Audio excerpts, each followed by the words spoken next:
Before we get started, good news, bad news, the bank was robbed again today. The good news is that he was captured. And we now know it's not Wes. When Wes showed up in town months ago, our bank was robbed, and he came back from vacation, and it was robbed again. So I'm not the missing so link. we know that it's not Wes. It's same guy. Yeah. Same They guy. charged him with both. Yeah, same guy. So that's good. And we want to go ahead and get started with updates with Colorado Energy Office. 2020 Colorado Electric Vehicle Plan Southwest Energy Efficiency Project. And we have Chris from Mountain Park. So Mayor, we actually have Zach Owens. He's going to cover the Colorado Energy Office update there. And Zach was instrumental. Hey Zach, how you doing? This is Michael Brack. Hello. He was instrumental in helping working with Mountain Parks Electric to establish a rate structure for level 3 charging station. So they came up, they spent a lot of time working with Mountain Parks to help that get rolling. So they actually had a billing rate structure to work with. So appreciate Zach's help on that. And they also helped us with the $35,000 in funding for the charging station as well. So good things. And so we'll have Zach will touch on the Colorado Electric Vehicle Plan, and then we'll have Southwest Energy Efficiency Project talk about some policies going on in Colorado. And then Chris Michalowski will finish up with Mountain Parks Electric about the community outreach programs they're working on. So Zach, take it away when you're ready. Great, thank you very much. And I do have a few slides. If I share my screen, are you all able to see it there? Yes. All right, let me test this here.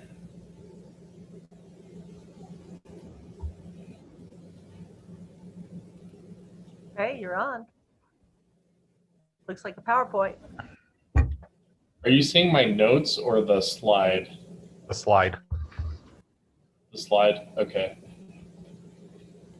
Well, I believe I have about 5 to 7 minutes to just quickly go over the EV plan. There's a lot of information here, and I'll be happy to answer any follow-up questions after I quickly go through this.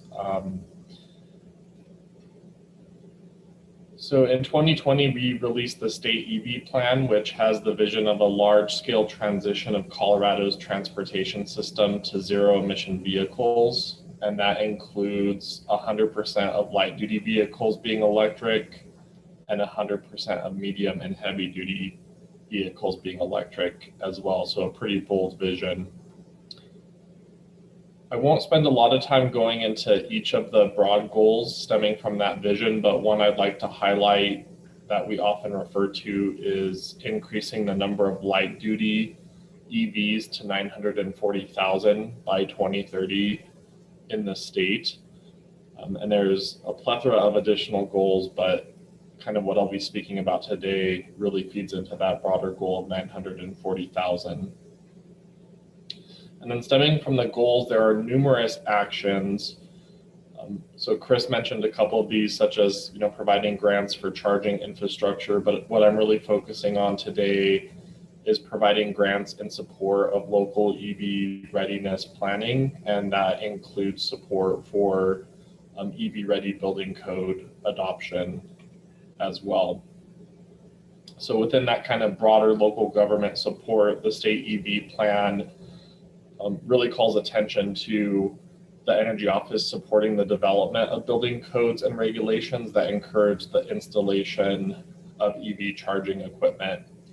And so I won't steal from what Matt Frommer from SWEEP is about to present on, but he has been instrumental in helping our office develop an EV-ready building codes toolkit that's available on our website. There's a link here that talks about resources and approaches local governments can take to prepare their building codes for EV adoption. And so our office does offer technical assistance to help local governments adopt not only EV codes, but energy codes generally. So if you have interest in energy code adoption assistance, please connect with us.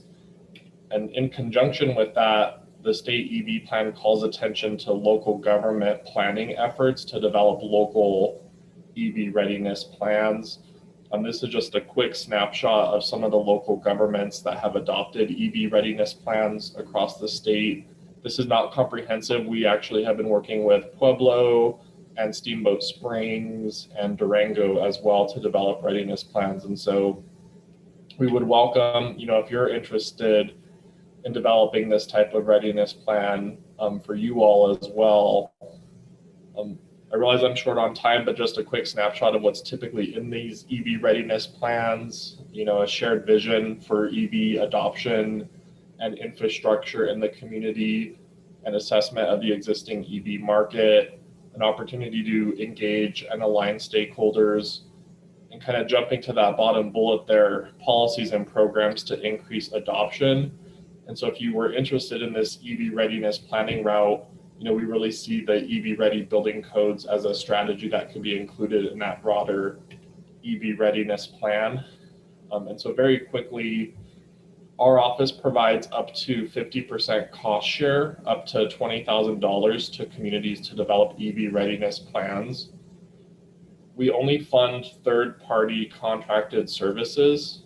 So we wouldn't fund staff time to develop the plans, but if we issued you a grant, you could contract this out to develop the plan and the codes. It's not competitive, so it does take place on a first come, first served basis. So it's been a bit informal to date, and we're just trying to get the word out about this offering. You can couple it with Department of Local Affairs grants as well. We just look for a cash match. And again, it's a bit informal, so I would say just contact the Energy Office if you're interested in exploring this type of planning process to create this type of document. We would likely schedule a couple of meetings to discuss the options, put some documents together, and kind of walk you through the process if you're interested in applying. And I have my contact information here, so please reach out after the meeting tonight if you have any questions or if you would like to explore EV readiness planning. And I will pause there and pass it back to Chris, or I don't know if we're going straight to Matt. Thanks, Zach. We can go ahead and go to Matt there. Good. Thanks a lot, Zach.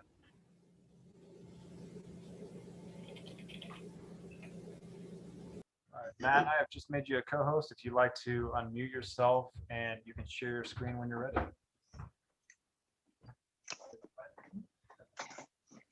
Great. Hi, everyone. Hello. Let me just.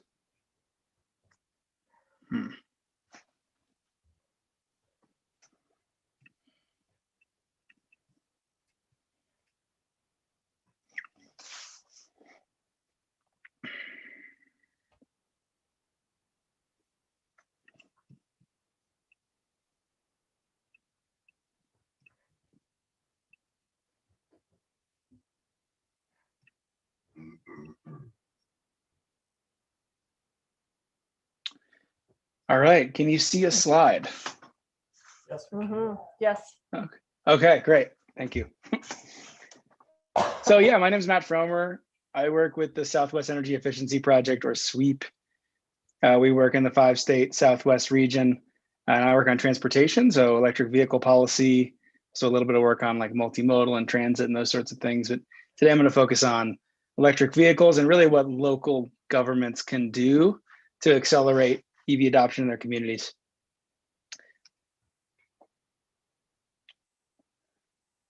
So here's just a look at the scale of the electric vehicle infrastructure challenge. On the left there are some projections around the number of electric vehicles in Colorado. Today, I think we have about 35,000 total, and we need to get to about 1 million by 2030 to hit our House Bill 1261 climate goals, which is doable, but very difficult. We basically need to increase the market share, or the percentage of new sales that are electric, from about 5% today to somewhere between 60 and 70% by 2030. To do that, though, we need to support the new EV market with more EV charging infrastructure. And the graph on the right there shows kind of how many public charging stations we have today on the left side compared to how many we need by 2025 and 2030 to support this emerging market. About 11 times as many public EV charging stations built over the next 9 years. So I say this pretty often, but it is like virtually impossible to overbuild on EV charging infrastructure at this point, given that we know there are so many EVs coming, especially for things like public fast chargers. Moving into EV building codes, here's an example of what we're trying to prevent. People running extension cords across their sidewalks, down their driveways, down the street to plug in their EVs.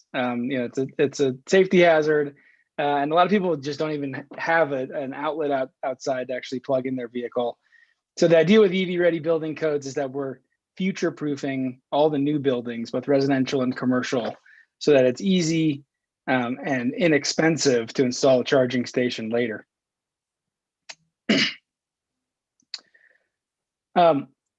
So if you look at surveys, lack of EV charging is one of the biggest barriers to purchasing an EV.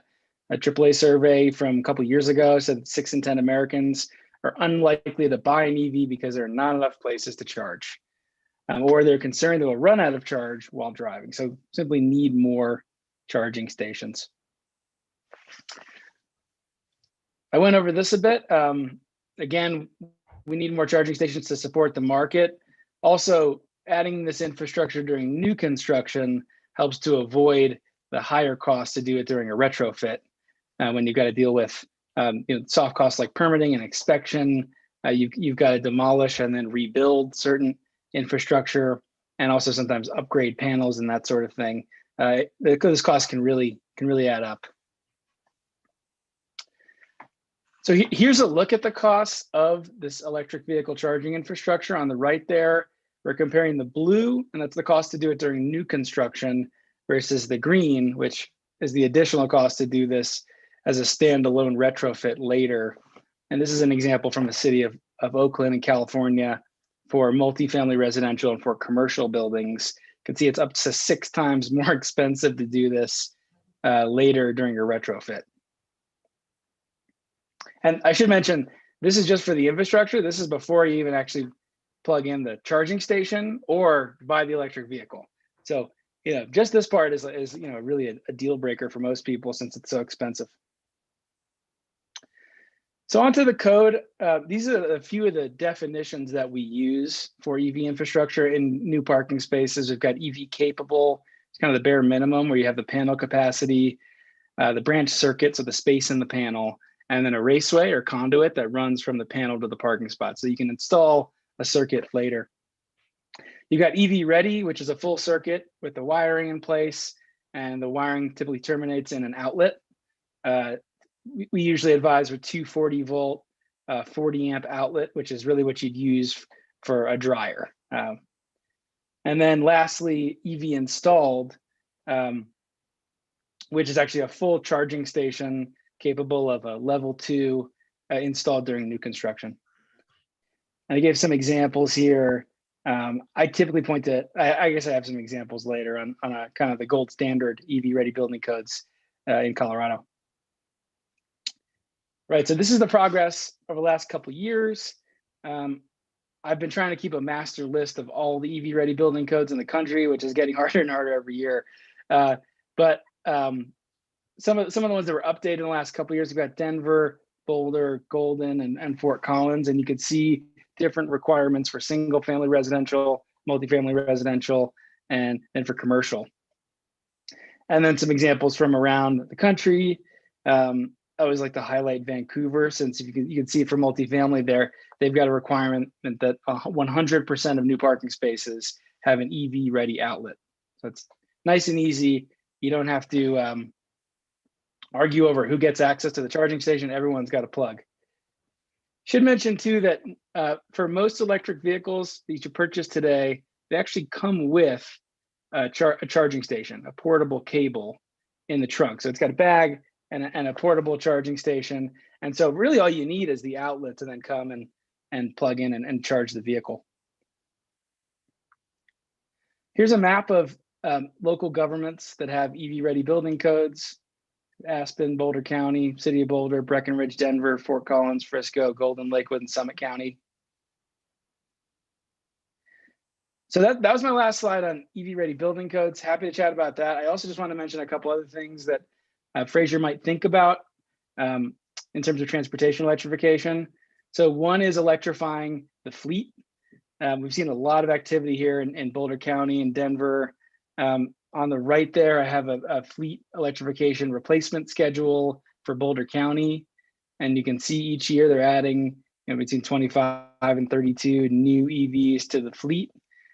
Starting with the sort of sedans and crossover and SUV vehicles. And then, as the electric pickup trucks come online and some of the larger vehicles, we'll start to see those as well, the medium and heavy duty vehicles.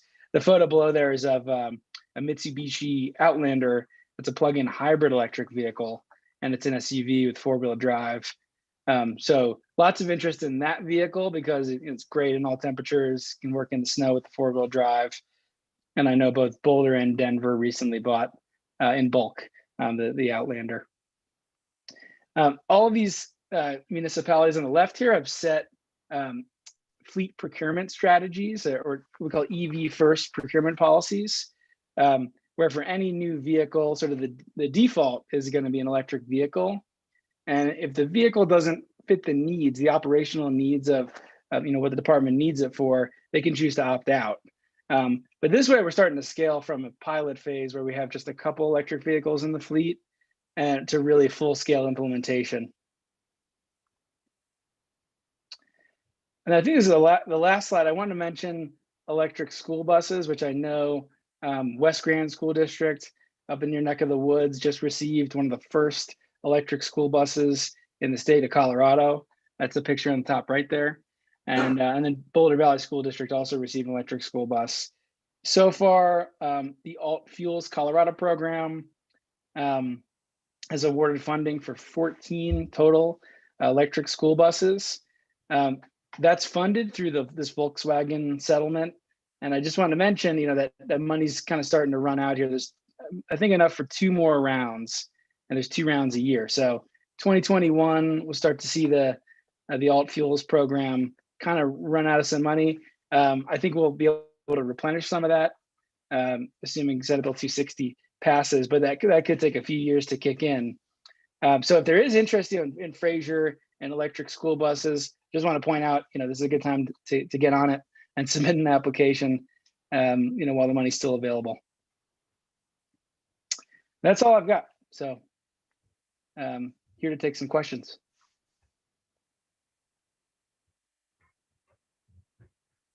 So what's it take to have a residence prepped for it?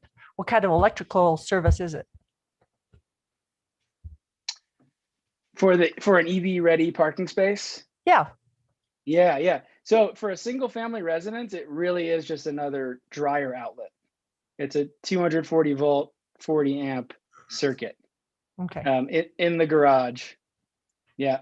And that if you have a Chevy Bolt or Nissan Leaf, these newer EVs that have 200 or 300 miles of range, that's enough power to fully recharge overnight, in 8 to 10 hours, which really is plenty. Interesting. What does that compare to a charging station? How long does it take to go full? Are you referring to like some of the fast charging stations we've seen out there? Yeah. Yeah.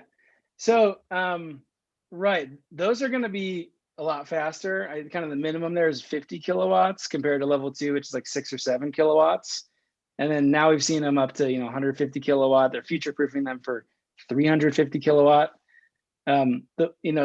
Typically it'll take 40 to 45 minutes to recharge there. So, good to grab a quick bite, like a lunch, or go, they've been installing a lot of the fast charging stations outside of department stores. If you notice, like in Frisco, outside the Walmart, they've got a bank of fast chargers.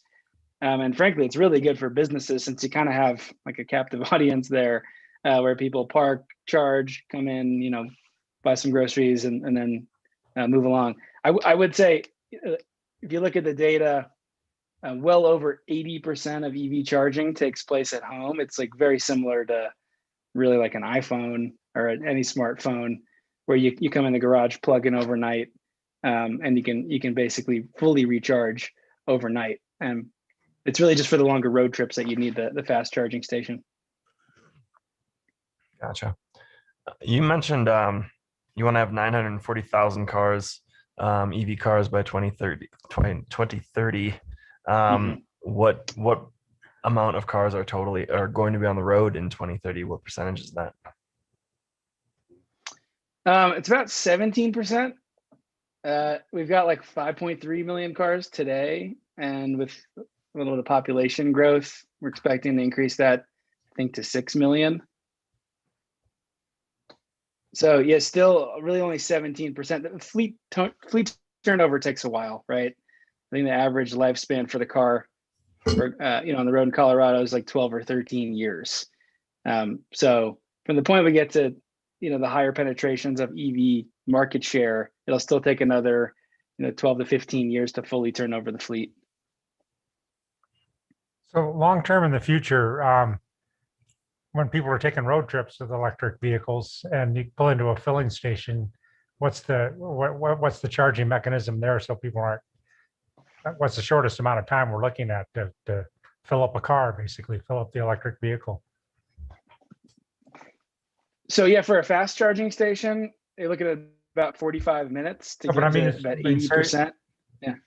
But I mean, if we go to all electric at one time, when Norway's pushing that, I mean, what is the mechanism there for filling up on the road? I mean, if obviously you can't have a filling station where people sit there for 45 minutes. And you said 350 kilowatt. They're super fast charging. Is that kind of what we're looking at, or? Yeah. So we're moving toward that. Like if you look at the Tesla version 3 superchargers, they're fully charging in like 10 to 15 minutes. That's more like right. So that's kind of where things are heading. It is pretty, like, you can ask Chris as it comes up next. It's pretty tough on the grid. 350 kilowatts is like its own Walmart supercenter worth of electricity. So we definitely got a plan for that.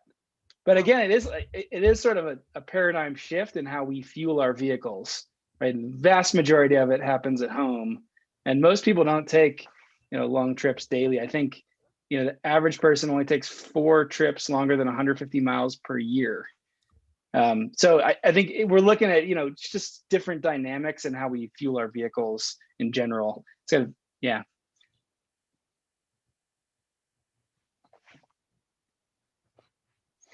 I know this is a different question, but do you know of anyone that's working on electric dump trucks? Not personally, Okay. but I know they're out there. So we can follow up on that one. So there's Dump trucks or tractor trailers? Yeah. No, I believe dump trucks. Yeah, off-road equipment. And a lot of this is, as you might guess, driven by California climate policy. They passed a rule last year called the Advanced Clean Truck Rule, which basically ramps up the sale of electric trucks each year, starting in 2023, 2024, to get to, I think, 100% by 2040. And so that's a kind of policy that really pushes the market since it's such a big state.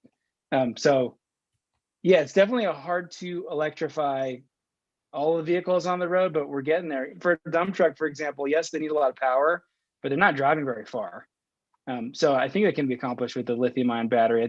Some of like the Class 8 semis that travel cross country, those are going to be tough to electrify, but plenty of vehicles to electrify in the meantime.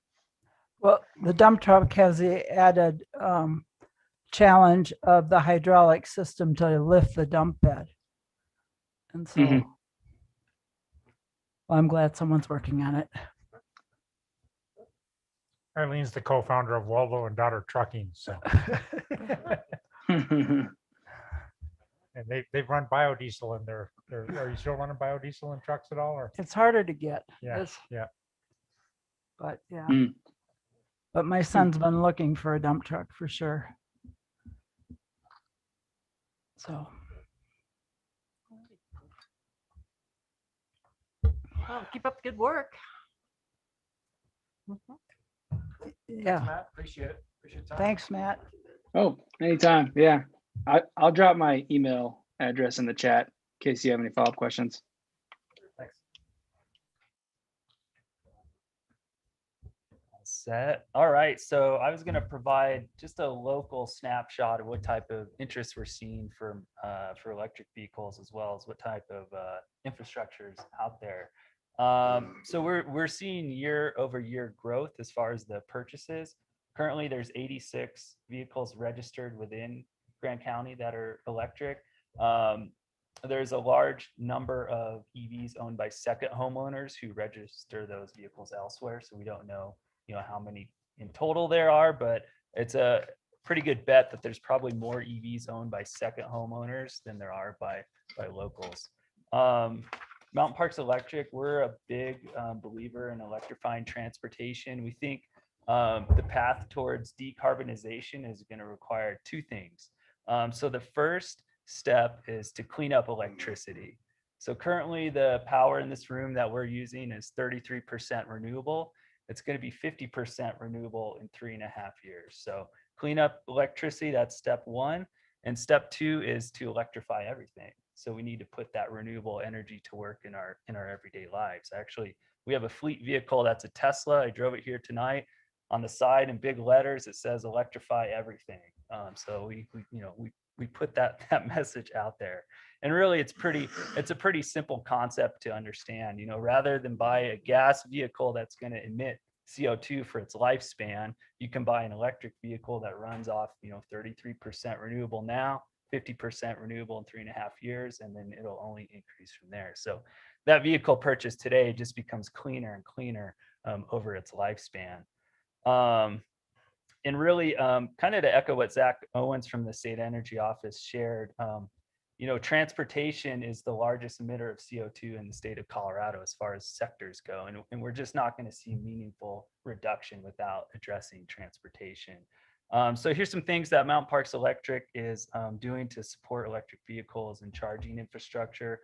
We offer a $5,000 rebate for the installation of DC fast chargers. You all took advantage of that with your project out by the ponds. We offer the Electrify Everything financing program for commercial chargers. So you guys use that as well. But essentially, it's a 1% interest rate loan from us. You're allowed to use your capital credits that you might have with us. So it's really a great way to lower that upfront cost for those more expensive commercial chargers. This is a cool one. We've started offering $150 rebate for e-bikes. It's been really popular. It's a great way to encourage, a different mode of transportation, and it supports our local bike shops. A lot of these rebates are coming from our local shops. We promote through just ride and drive events. So last year we had an event at Sharky's where we gave away some free food, and people were able to come and check out our Tesla and ask some questions. And then this summer we'll be offering a ride and drive event July 22nd at the high school in Granby. And that's in partnership with the Northern Colorado Clean Cities Coalition and the Colorado Energy Office. We're gonna have 5 different electric vehicles, and people can get behind the wheel and go for a test drive and hopefully not get a ticket. And then, really for us, we think it's important to get people behind the wheel, because once you have that experience, it's just a much better driving experience. So those are some of the programs and the funding. Oh, probably the most important funding that we offer is we offer an EV charger installation rebate. So what our 2 presenters earlier really focused on was the additional cost to retrofit buildings. So we offer a $250 builder rebate for any builder who simply installs an outlet in the garage. That's all you have to do, is just put in the outlet that's capable, and we'll give you $250.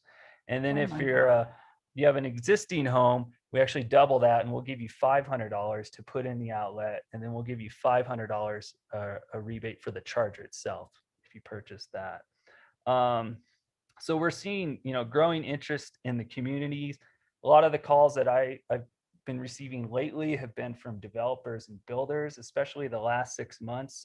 They're really trying to educate themselves and figure this out, because it is a, you know, they're not building cheap houses up here. These people who buy them expect this type of, you know, amenity in their home. So they're trying to, you know, accommodate that.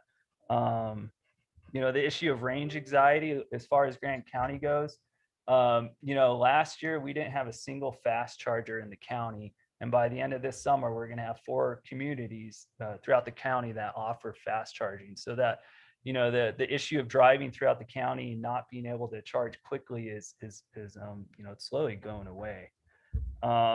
We also offer an overnight discounted rate for charging your electric vehicle. So it's really more beneficial for the grid to charge when the grid is used less. And for Mountain Parks Electric, that's basically overnight. So we pass those savings on to our members at a discount. And, you know, I did the math on our Tesla the other day, and you could drive like 100 miles for $1.96 in energy costs. So it's very affordable, and you don't have the price volatility that you do compared to gas. You know, gas has kind of been rising. So you know, just going forward, you know, we're excited to be the fuel provider for transportation of the future. We think it's really a pivotal time. The state's really pushing this. This is part of their CO2 reduction goals, and we see growing interest from locals. And yeah, just thank you for your time. And if you guys have any questions, Michael has our information, and feel free to reach out. Got a couple questions? Yeah. So just real briefly, your heat program, I mean, it's outside this, but Yeah. but the program that you offer for air-to-air heat exchange for residential heat, because that's such a huge energy draw. So that's exciting. Just maybe a couple Yeah. words about it, but Yeah, it's the largest energy user in your home. Yeah. And so we've piloted that technology up here, and I've given presentations at conferences with a big picture of Fraser, the icebox of America, and that usually gets people's attention when we're yeah, and talking about bottom heat. line, you found that it's equal in you can heat a home equal in price to propane. So Yep. yeah, so which is real competitive to say the least. hmm Yep, and then in the future, there's technology for backing up the grid with electric vehicle batteries, right? Interconnect.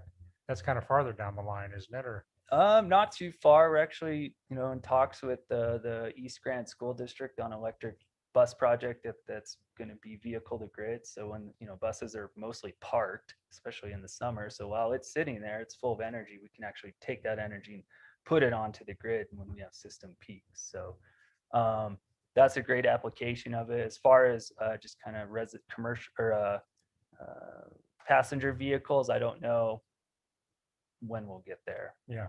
But yeah. So, any other questions?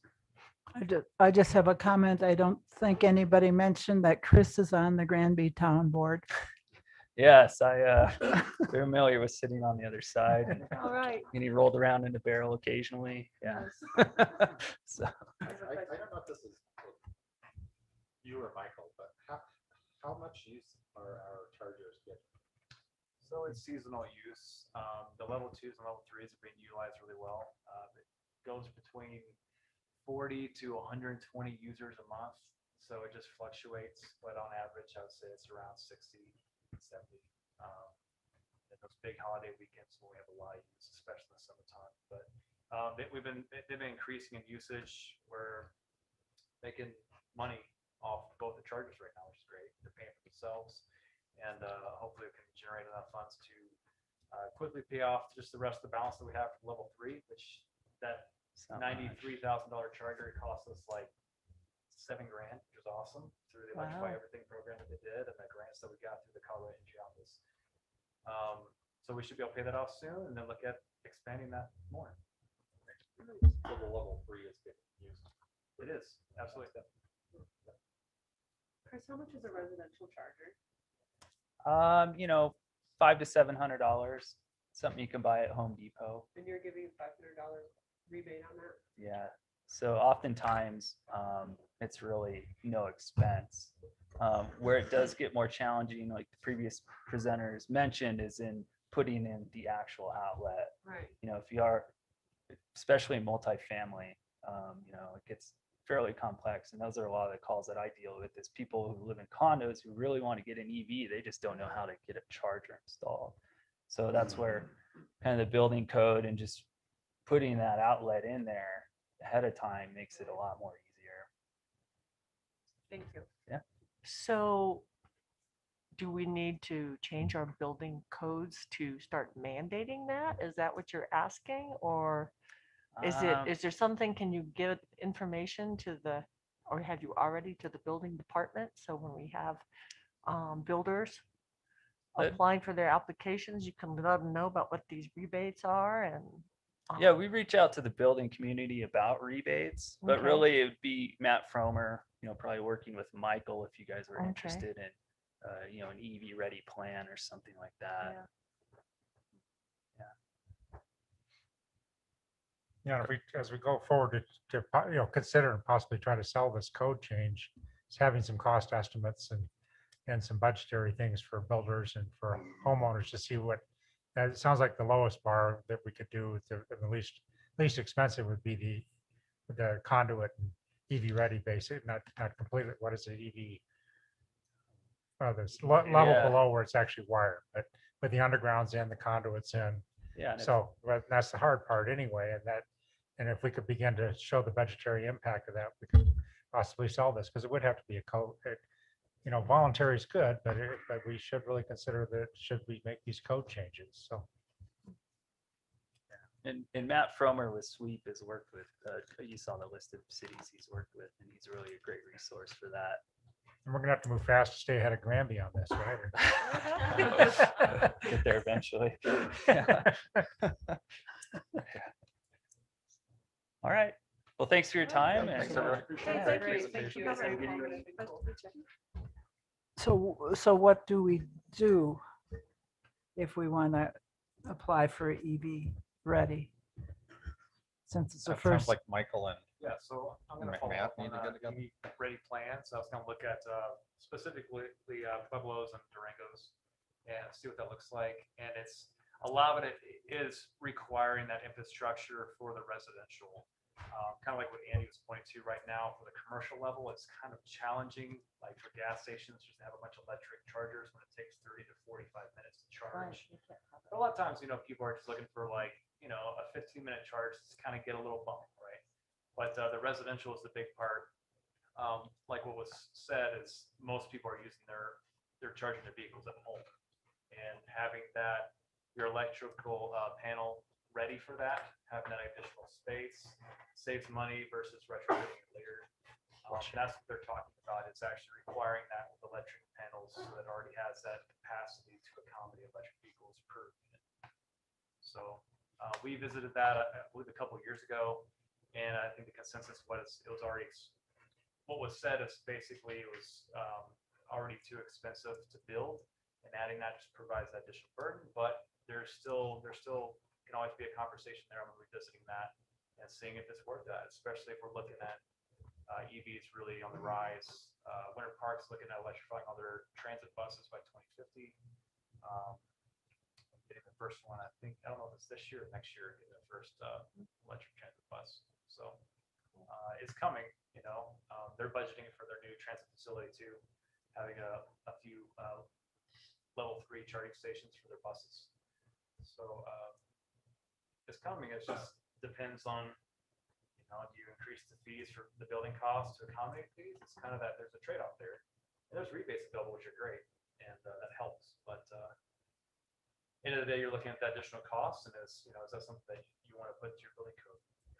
And Michael, if we really look hard at it, for instance, if you just have to have a larger panel to accommodate that last breaker that doesn't even have to be installed, that's a pretty low bar. Right. And if we can show financially what that costs, you've got to have the service capacity too, but 200 amp service, that's typical and can handle most all of this. So we could set these different bars, and say, this is what we think the building community can afford, and start with those, start with a low bar. And then, as electric vehicles come in more and more, everybody, the customers begin to demand this type of infrastructure, then we can keep moving the bar up. But it would seem like this panel, that's literally $100 or something like that. It's not much to get a slightly larger panel to make sure you've got that that space for the 220 breaker. So, Right, or just to put the 220 breaker in Yeah. the garage isn't that much more than that. well, but that, if the owner wants to go down and buy a 220 breaker, that costs next to nothing. But anyway, there, you see what I mean? It's an incremental, but you're right, incremental approach to this regulatory hurdle that, of course, we're trying not to increase the price of building, but we also are trying to make buildings that work. So that's always the dilemma. So And Can you charge a car on 110? yes, Yeah. I did for several months before Okay. I had my the level 2 put in. Okay. it Yeah, just takes a lot longer. takes longer. Yeah, but it worked. Okay. And then it's, if you're doing it at home, it's trying to not do it for those peak hours, otherwise your electric bill will go up. So there's definitely advantages to doing it, charging your vehicle kind of late at night, or setting a timer kind of thing, different ways you can do it. I think I saved $16 last month on watching the time that and then Andy, it's not at filling stations that you do this. I've found it mostly in shopping centers. I'm just saying way down the line in the future Norway, what are they getting? 70% now of their cars are electric? I don't know, So, but yeah, so they're having electric filling stations? I don't know. I don't know how they're dealing with Well, that. That's so just, it's probably very comparable to what Yeah. he's talking about. As far as like when you go to a campground, you have the electric ready. It's basically having that in several different parking spots. Yeah. Or at least for each unit, have their own dedicated spot where they actually have the conduit and the plug-in where they can plug in their own cable that's in the truck. I use the word filling station, but if you've got 70% of your cars on the road that are electric, there aren't going to be as many gas stations. So filling stations are redefined. So anyway, it's interesting. So we've already got the capacity next to the level 3 that we installed, an additional level 3. If that's where we want to put that. But it's also kind of versus gas stations, it's putting in a good proximity to the businesses for economic development and things of that nature too. So, if they're charging for 45 minutes, or eventually gets down to 30 minutes or 15 minutes, that becomes less of an issue. You can more centralize on the location. Maybe that really matters. Right now, we're trying to figure out what makes sense as far as land that we have and good proximity to businesses. And are they all out of the ground? Out of the ground. I mean, like some plugins in garages are in the ground. You flip the metal top and it's an outlet in the pavement. Like, are they all above ground? Like in a Right. I mean, like for here, you want them like above like the snow line kind of thing. right. So well, that's kind of what I'm getting at. 'Cause I don't know how people would plow around them if they put them in parking lots. Right. I mean, like what we have bollards all around our charging stations. You definitely want to have some kind of buffer. Yeah, exactly. It's easy for it to get plowed over. Yeah, no doubt. Okay. In a parking lot, they'd be in a bollard. They'd be above ground. Yeah. At the end of the parking spots. So in the wintertime, you can get to the plug and everything too. But so on the same environmental front, Rich Chimino asked me, and I'm trying to remember, are we members of, or we talked about being members of CC4CA, the Colorado Counties for Climate Action? Right. So we were members for them. I believe we just dropped our membership recently. They were doing some transitional stuff and trying to figure out what they really want to be. And we made a decision, I think, last year to withdraw from CC4CA just because we were kind of waiting to see what they're doing. And I know that Winter Park is still members with them, so we're kind of trading off in different relationships with these types of entities. And like, hey, you stay in touch with these guys, let me know how it's going, and I'll stay in touch with these guys. And we'll see So how maybe it's an update on that sometime would be good. going. Sure, absolutely. Great discussion. So we do have another topic on our work. So Scott. let's go ahead and move on to Scott Ledeen with Fraser Valley Metropolitan Rec District, IGA.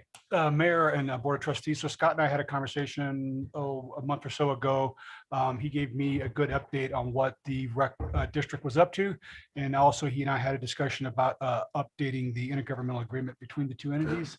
So later in the meeting, under the regular meeting, there'll be a chance for the board to act on that. And Antoinette has been gracious enough to help me with all of that. But Scott's going to give us an update on what the rec district's up to and hit the highlights on the IGA. So Scott, appreciate you being here tonight and for all you're doing. Yeah, thanks everybody. Good to see everyone again.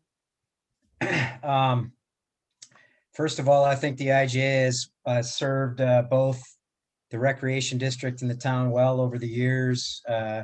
If anyone's not familiar with it, hopefully you've had a chance to review the document. We haven't made many changes to it. We've basically just updated some of the specifics, and Antoinette can maybe speak to a few of those changes that we've made. You know, it's been a while, I think, since I've been in front of you guys. So a lot has happened in the last year plus, as you guys know, and it's been a challenging year in many aspects. And it's been a, I guess, you know, in some of our operations, it's been a record-breaking year with regards to the golf course. The indoor facilities, of course, have had a bit more of a challenge. We took kind of a conservative approach to our budget for 2021. And thus far, we've been really pleased with the performance of all of our operations. In 2020, if you guys aren't familiar, I know there was some information in the paper, but 2020, the golf course probably was about a 40% increase over the best year we've ever had.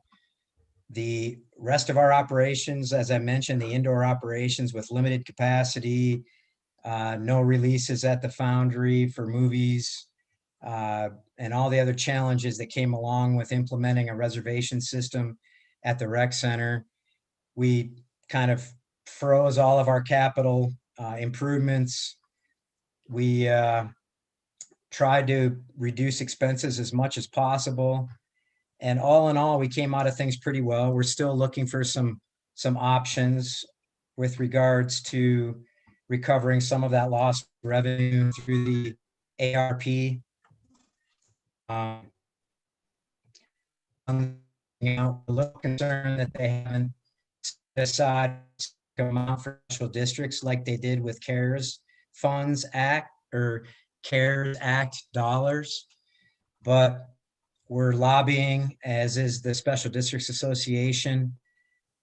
We know that they'll distribute them to municipalities and to counties if they don't set aside any amount for special districts, but we're a little concerned that we could be left out of the conversation. This year, like I mentioned, things are improving. Obviously, with some changes to mask mandates over the last few weeks, we've seen an increase in our participation at our indoor facilities. We've been on a reservation system at the rec center since last June, and we are looking to eliminate that reservation system come June 21st. We've seen decent usage of the facility. You know, throughout that time, we're probably still seeing an average of 200, 250 people a day, when maybe at our peak, you know, a couple of years ago, maybe that number was closer to 350. So we'd like to see, you know, the numbers increase. We're bringing back our programs. We still are asking staff or non-vaccinated. We're asking non-vaccinated staff or non-vaccinated participants to still wear a mask. That's certainly proved to be a bit challenging. It's tough to, and we don't want to create a customer service issue. So, as I'm sure many business owners can attest, that in itself is a challenge. But we're seeing a lot of increased usage recently, which is nice. When we get off the reservation system, we'll still have some limits based on capacity, where we'll try to, you know, the pool will inform us if things we need to slow down allowing people into the facility because things are getting a bit too cramped, so to speak. programming for the summer is really looking strong. Our day camps, our summer programs are basically full with waiting lists. I think there's a real pent up demand for both parents getting their children involved in some social programming and getting them outside as well. And we're trying to accommodate the best we can. Certainly our day camp programs are still limited by restrictions related to pod size and kids still wearing masks this summer, but we're trying to bring on some additional staff to accommodate the increased demand.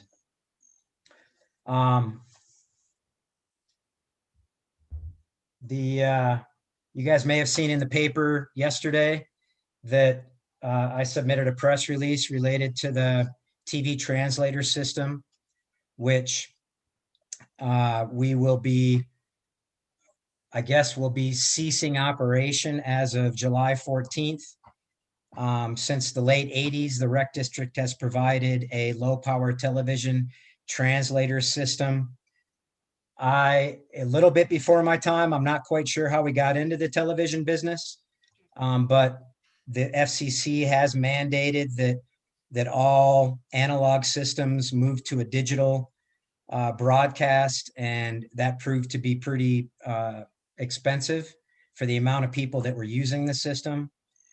We looked at that a number of years ago, and the FCC has extended that deadline a number of years, but we are expecting July 13th for that system to no longer be available. And happy to answer questions related to that. The golf course opened about a week and a half ago. You guys may be aware. Of course, as I mentioned earlier, that last year was phenomenal with regards to the number of rounds that they did out there.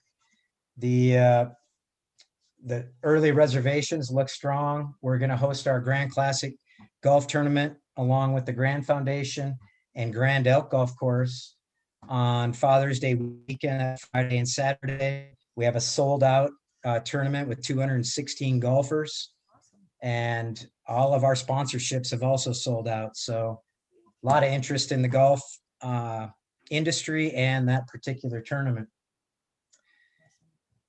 Let's see, what else? Sports complex. We have been working with the Grand Community Gardens group. They would like to work with the Rec District specifically. I'm not sure if you guys are aware, but in the past we've had an agreement, like a land use agreement with the Colorado State University Extension Agency to allow them to use that space that we built out at the park for the community garden. And Kathleen Brown, I'm not sure if she's on the call or is in the building, but she's been great and has been a real supporter of that community group. However, they want to change their structure a bit. So it looks like it will become a Rec District program, and they will continue to have a volunteer group that will meet, that will be kind of our liaison to what needs to happen at that facility, and to hopefully work closer with us to establish some programming, related to high altitude gardening that we can offer to the community up here. As you guys know, we have a lease agreement with Winter Park Adventure Quest at the sports complex to operate that aerial adventure park. Igor, the owner, has come to us with a proposal to operate a paintball operation beginning this year on an area of the northwest corner of the sports complex, an unused part of the bike park area where he will put up fencing, 12-foot high fencing around the perimeter. Perimeter is approximate size of the ice rink facility, 200 by 100. and we're working on the legal language to get him up and running, hopefully here in the next month or so.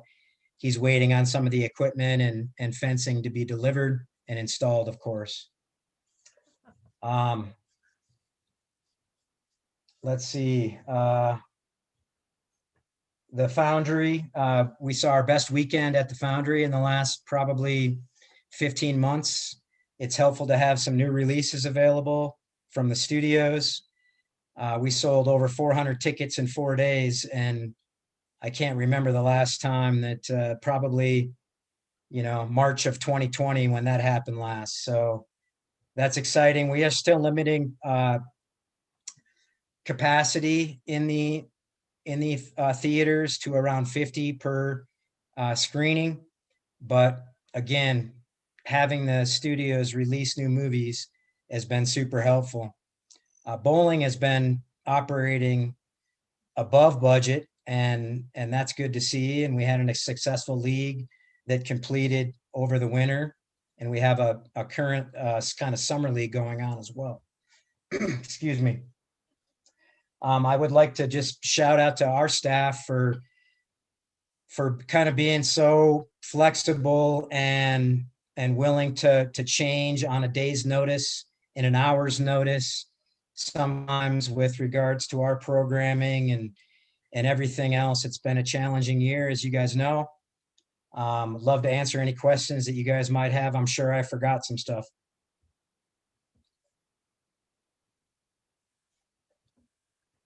You got the porta potties out at the ball fields? I was out there on with my kids on Saturday, and it was packed, and there were no toilets out there. The bathrooms inside the ice rink facility are always open.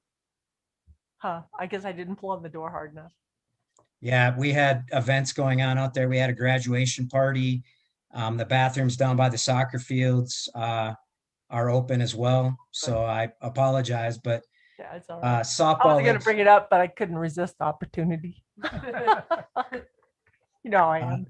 Softball starts next week, so I know they'll have additional porta potties out there for that. And I think youth baseball, the beginning or the first games, there's a bunch of games this Saturday as well. So I imagine they'll be delivered soon. Awesome. Great. Thanks, Scott. Any other questions? No. It's awesome. Y'all do great work. Yeah. What wonderful programs and services we have. Yes. People just love it. Great. Thanks, Scott. Thank you for your partnership. Thank you. Yeah. Absolutely. Okay, let's take a quick, what do we got? 2 minutes? 5-minute break, and then we'll start the meeting. Yeah, our lawns would never look this good if it wasn't for the rectors.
I'd like to call to order the Town of Fraser's regular board meeting on Wednesday, June 2nd, 2021 at 7:04. Can I please have a roll call? Katie Fisher, Andy Miller, Eileen Waldo, Parnell Quinn. Brian Cirkvenick. Katie Souls. Philip Vandernail. Can I have an approval, motion to approve the agenda, please? So move. my second. All in favor? I, Opposed? Can I have a motion to approve the consent agenda, which includes the minutes from the Planning Commission and Town Board joint meeting from April 28th, the minutes from May 19th, resolution 2021-0602, change order for County Road 72 paving. Please. And that's it. I would move to approve the consent agenda. Second. All in favor? Aye. Opposed? We are now at discussion and possible action and the town manager contract, which was added to the actual signed, was added to our packet. So, yeah.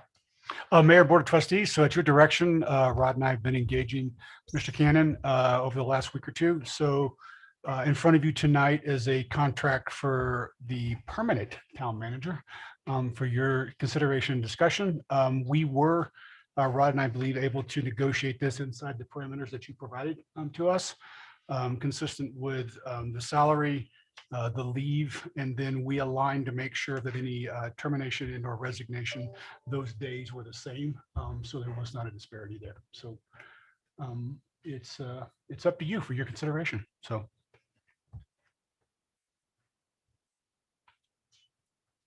Oh, no. Wow. Sorry, Ed. Fine to me. he looks great. Okay, discussion or a motion? I need to know how to say it. I'll make a motion There you that go. we approve our town manager agreement and welcome Ed Cannon as our new town manager. Yay. Yes. Is there Second. Any further discussion? All in favor? Aye. Aye. No, thanks. Welcome aboard. Ed is here in person and he has his wife. I don't know your wife's name. Christy. Christy. We Yeah, so welcome Christy to the community. Yeah, welcome to the community. We're excited to have you on board officially as soon as I sign. Great, great. That's Yay. awesome. Is So, it Christy with a C or a K? great. Yeah, we're super excited. So do you want to say a few words, Ed? 5-10 minutes worth or?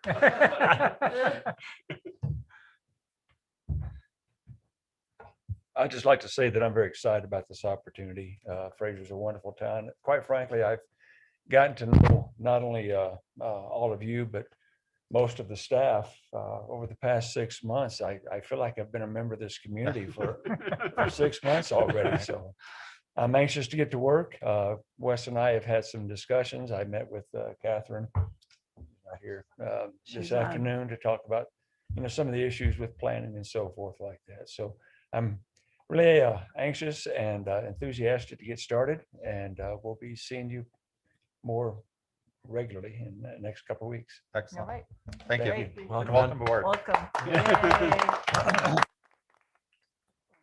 So just to let the board know too, so I've had some conversations with Ed pursuant to the contract. I'll be working with him to do my best to make that transition smooth. As Jeff did to me, I'll be preparing an extensive memo.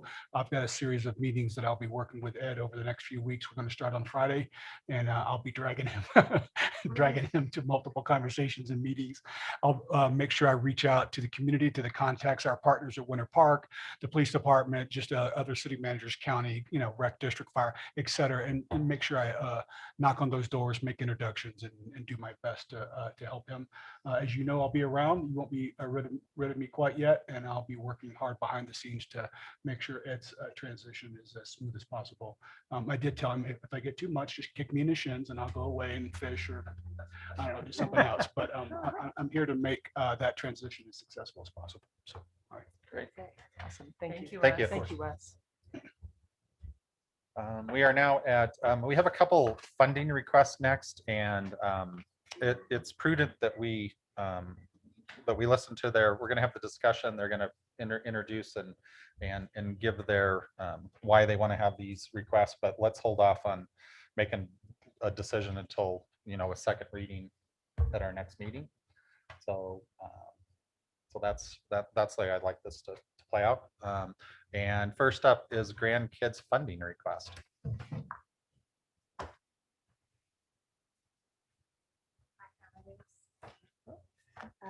Think, okay.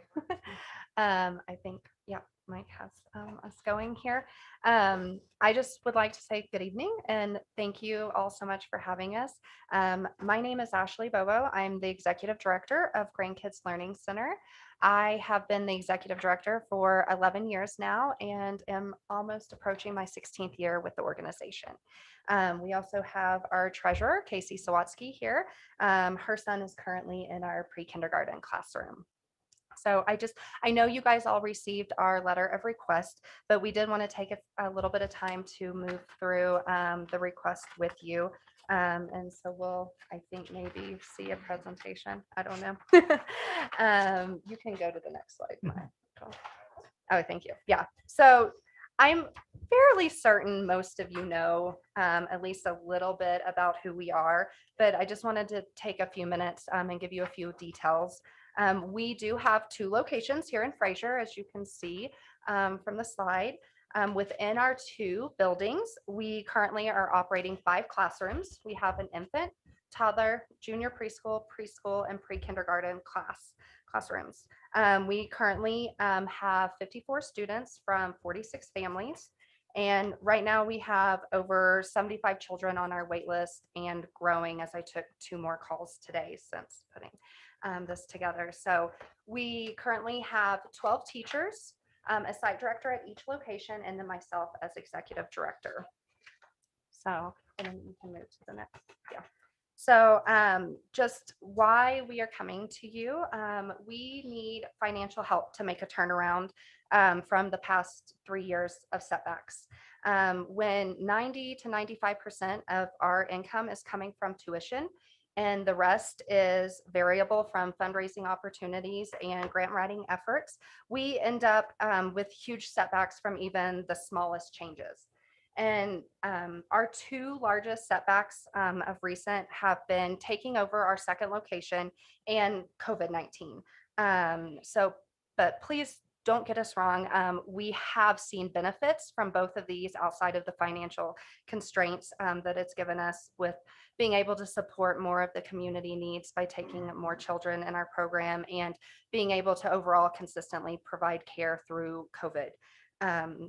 But with all of these challenges, we have last year alone, we lost over $100,000 in tuition income for just the 2 short months or 2.5 short months that we were closed, and the moving into the 2 locations and the setbacks from building constraints and finances on getting staffing, we just really have been at a loss in recent years. So you're welcome to go on. But we don't want these setbacks to jeopardize the value that we have not only to Fraser, but to our community by offering quality care for our students. So we are the only nonprofit childcare in Fraser. And to that, we are the only center that offers infant care and toddler care within Fraser. And Winter Park is the next closest that takes priority to their employees.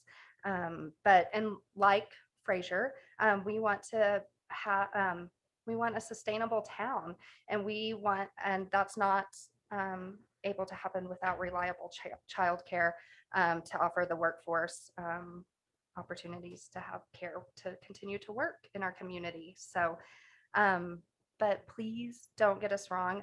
We don't just view ourselves as a place for the children to go, for parents to drop their kids off. We really value the quality of care that we provide for students from 2 months old up until they leave to kindergarten. We understand that those years are the most critical years for their brain development, and that high quality care really makes an impact for the rest of their lives. And we want to be able to continue to focus on quality of care. However, we, you know, as you can see from this slide, to be able to provide quality of care, we have many things that are required of even the starting assistant teachers in our program.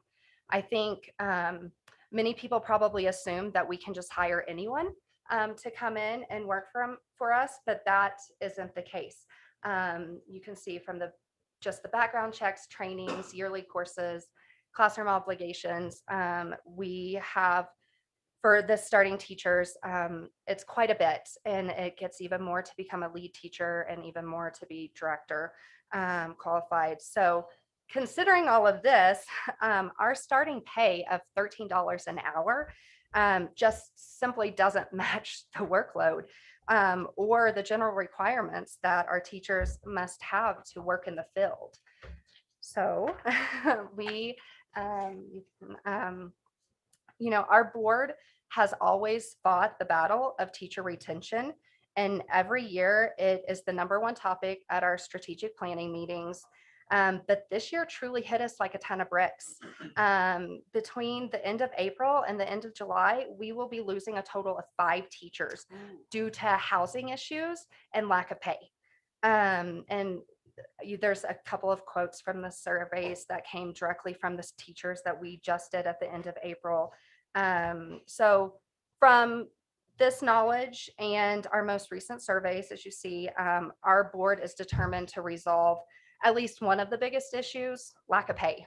And knowing that every childcare in the county, including West Grand, is looking for at least one early childhood teacher, and that the school district just increased their pay, it's making our jobs even more difficult to find, to fill our vacancies and continue to accommodate the families of Fraser in our county.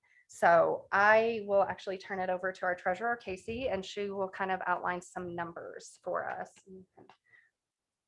So the numbers are really small up there. Basically, if we raise the teachers' wages from 13 to 15, it takes our projected year-end loss to about $94,000. Oh, look, you zoomed in. Thank you. So basically, it's a hit. We're resolved to make the teachers. We're going to pay them more. We have to. Due to not being able to operate on Fridays since COVID, we'd consolidate into one building and have half the red building kids and half the brown building kids. But because of COVID, we can't mix them.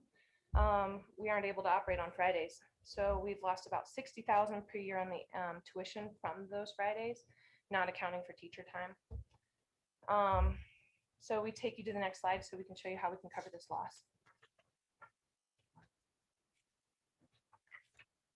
So we're presenting a scenario basically that how we can cover the teacher increases right here. So it would this page includes a $10 increase in tuition per day per child.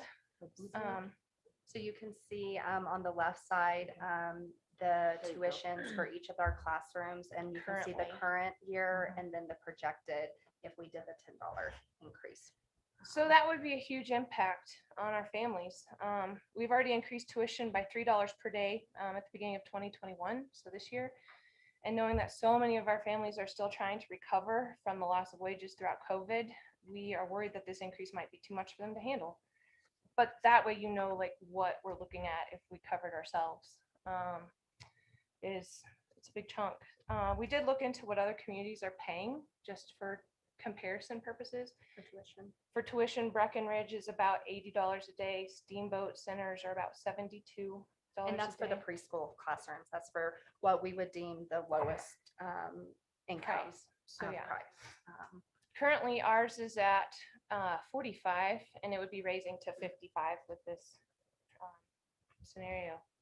Denver is about $90 to $100 a day for that classroom. So yeah, that's hard, especially we have so many self-employed families and just people that are in that income bracket that just can't. That's a big hit. That's about $2,000 per year per child, and several families have multiple children in the center. So currently, we do have a scholarship program that is grant funded and distributed through Grand Beginnings, our early childhood council.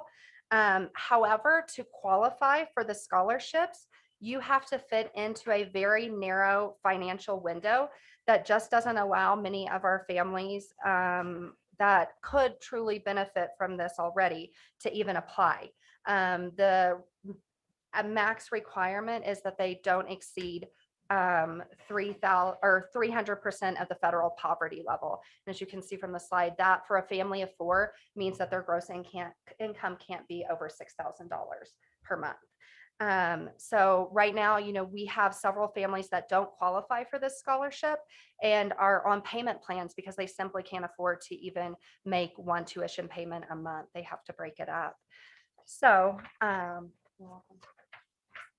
we would ask of you guys, if you're not able to support teacher pay directly and we have to increase our tuition, that you support a scholarship program that would really help bridge the gap for our families that exceed those financial restrictions from the current Grand Beginnings grant or scholarship opportunity. And provide assistance for those families between that 300% poverty level and the 600% poverty level. We already have a scholarship system in place that includes a committee, an application process, a system for distributing funds. So we really do feel confident that we could successfully distribute funds appropriately to families that applied for assistance. And I do have sample scholarship applications that I can give you guys afterwards too, if you'd like to see what an application would look like. And lastly, I would just really like to point out that our families that would receive a scholarship would be asked to volunteer 3 hours per scholarship cycle to either our program or to the town for any volunteer needs between the two places. And yes, and we typically do scholarship cycles every 6 months. So it would be like 2 cycles a year. And just lastly, thank you guys so much for listening to us. And we just kind of have a 1-page wrap up. So you can just have our request all in a quick little summary. But what questions can we answer for you guys right now? Thank you. So I ran a nonprofit daycare. Katie was on my board, as a matter of fact, back when our 30-year-old children were size you're talking about. So a long time ago, but it's understand what a challenge it is. And especially, it sounds like a lot of it was this current crisis, a lot of it was COVID related. So we've been allocating some COVID funds, at least that's a possible source. Or yes, and we can have some information at your June 16th. at the next meeting on that. Right, when So- you go to make your decision, but you're right, there's also additional potential funding coming down, and Fraser will be eligible. What I don't know is, what I've been trying to find out is what all those funds can be eligible for, and at this point, it's still a little murky, so we're looking for more direction via DOLA on that. Okay, and then you mentioned the school district. Does East Grand School District, remind me, are they involved in preschool education? Or? So they do have their preschool program that they have one preschool in Fraser Elementary and one in Granby Elementary. that Okay. they support. Okay, and they don't fund outside No. outside their own district programs? No. They are offering storage for supplies, but Okay. for us. Yeah. But, So have you had the conversation with them at all, or? no, you guys are our town. We started with you. Yeah. Well, but it's just yeah. a Yeah. possibility, an idea. And then Winter Park?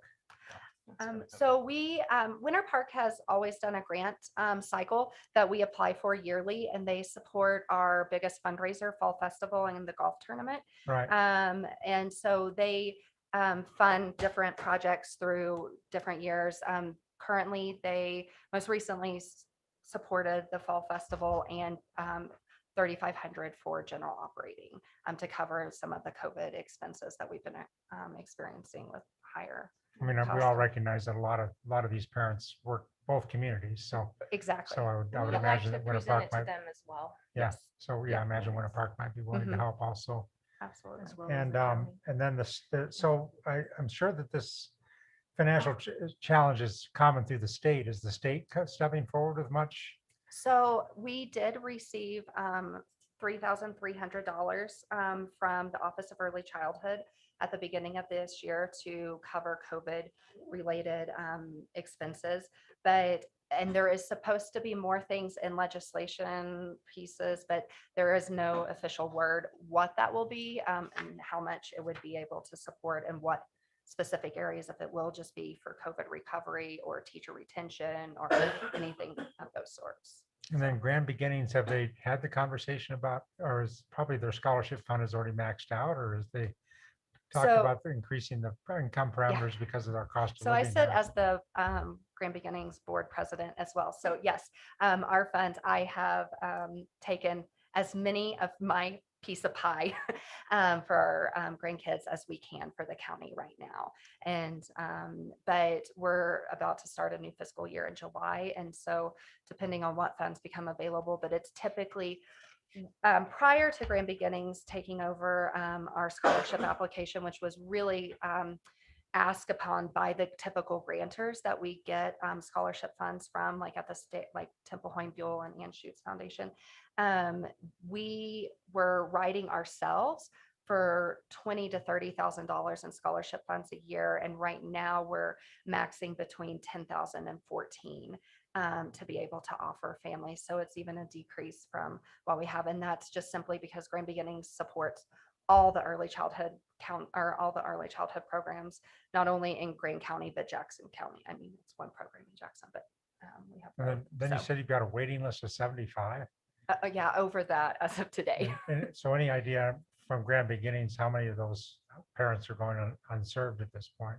Oh, I mean, the way people are calling and continuing to, for lack of better words, stalk us between recalling and asking, they're definitely going unserved. Okay. The majority of them are right now. So, Okay. yeah. And the federal dollars obviously are, yeah, that's. Your guess is as good as mine Yeah, at this point. yeah, yeah. But we will be taking every opportunity we possibly can Yeah, it to sounds like you've got take a advantage. very robust fundraising effort here, so. We yeah, try. Yeah, We okay. try. Definitely took a hit through. Yeah, it sounds like a lot of this just comes back to a year being the closures and all the restrictions, and now still a Mhm. day, a week you can't open, and yeah, so, okay. A lot of it's COVID related. Yes. Thank you. Yeah, thank you. Yeah. Any other questions? I've got a few. So you are going to ask, because the kids that go to this are not just the town of Fraser, you're gonna Right. ask, and this is, you're looking for 50,000 total. Yes. So you're gonna ask the town of Granby because you have town of Granby kids, you're gonna ask the county because you have county kids, you have Fraser and Winter Park, correct? Yes, we will ask anybody and everybody that we can. We just Right. started again, like I said, with Okay. you guys. And this is are you asking this for continued? I mean, how is this going to succeed moving For forward? 2021, we would just, I mean, we're trying to raise the tuition so that this can be sustainable, so that we can try to cover it ourselves. But we're asking for the help to get We're there. just This asking is for a this short one stop, time. This one time. Yes. Gotcha. Okay. Yes. And I have to say that both my kids went to Yes. this preschool, so it's a great school, and it's a huge need in our community that we definitely need, and I feel so. Any other? All right, Mayor, if it pleases the board, staff will schedule this at the June 16th, yes, June 16th meeting for your deliberation and consideration of the funding request.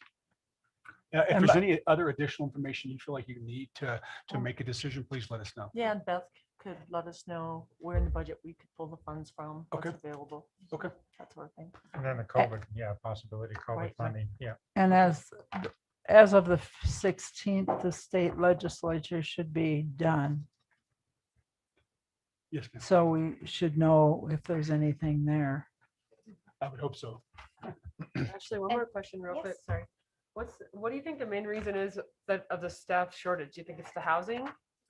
It's or the really wage? been between the ones that are leaving, it's been a mix of the housing, losing their housing, and the lack of pay that we're able to offer them, and so many other opportunities in the county right now that are hiring at higher Right. wages. Yeah, absolutely. So, and I would just add to, typically in a normal year, we would love to invite you into our program so you guys can see it in person. Right now with COVID restrictions, that's just not possible. But we do have on our website virtual tours of both of our buildings.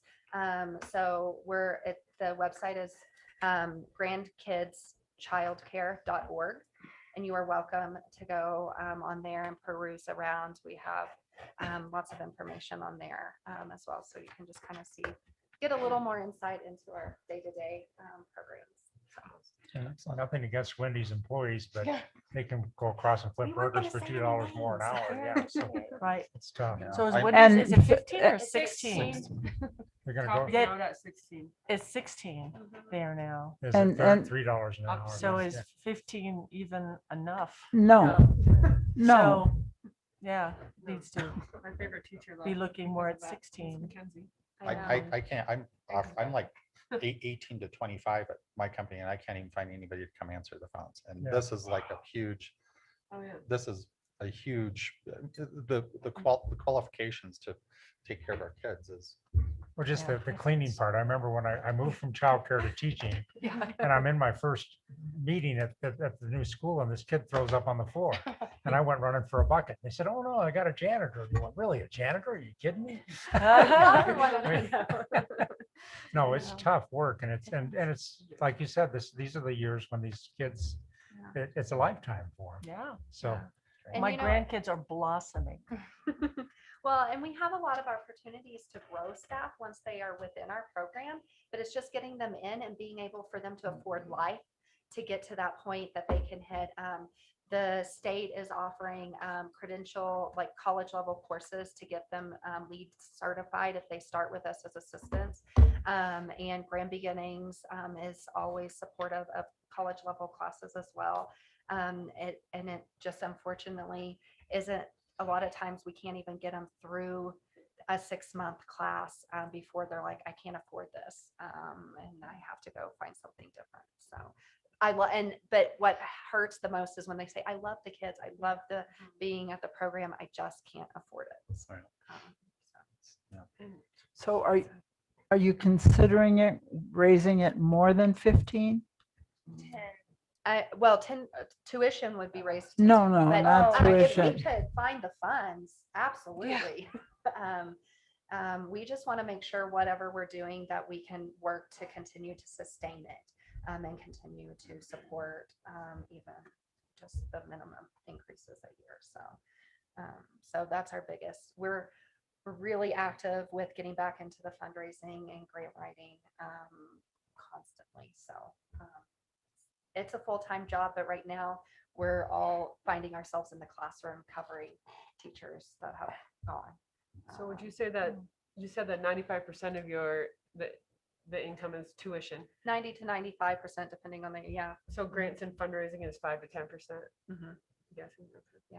And you have somebody that on the board that's like the grant gangster? Kim, our 0 to 3 site director, is the main writer right now with my support, and we take all grant meetings together. So Grant Gangster, I like that. yeah, grant gangster, yeah. Kim's rocking it now. I've passed the torch on. Nice. So we do have a really great fundraising committee going on right now within our group of parents that are helping make sure we're staying focused. And we're so excited to have been approved for Fall Festival at the Rendezvous Event Yeah, Center this nice. fall. Oh, nice. And our It golf does seem, I mean, long-term too, we've got a state legislature and a governor that are really focused on early Mhm. childhood education.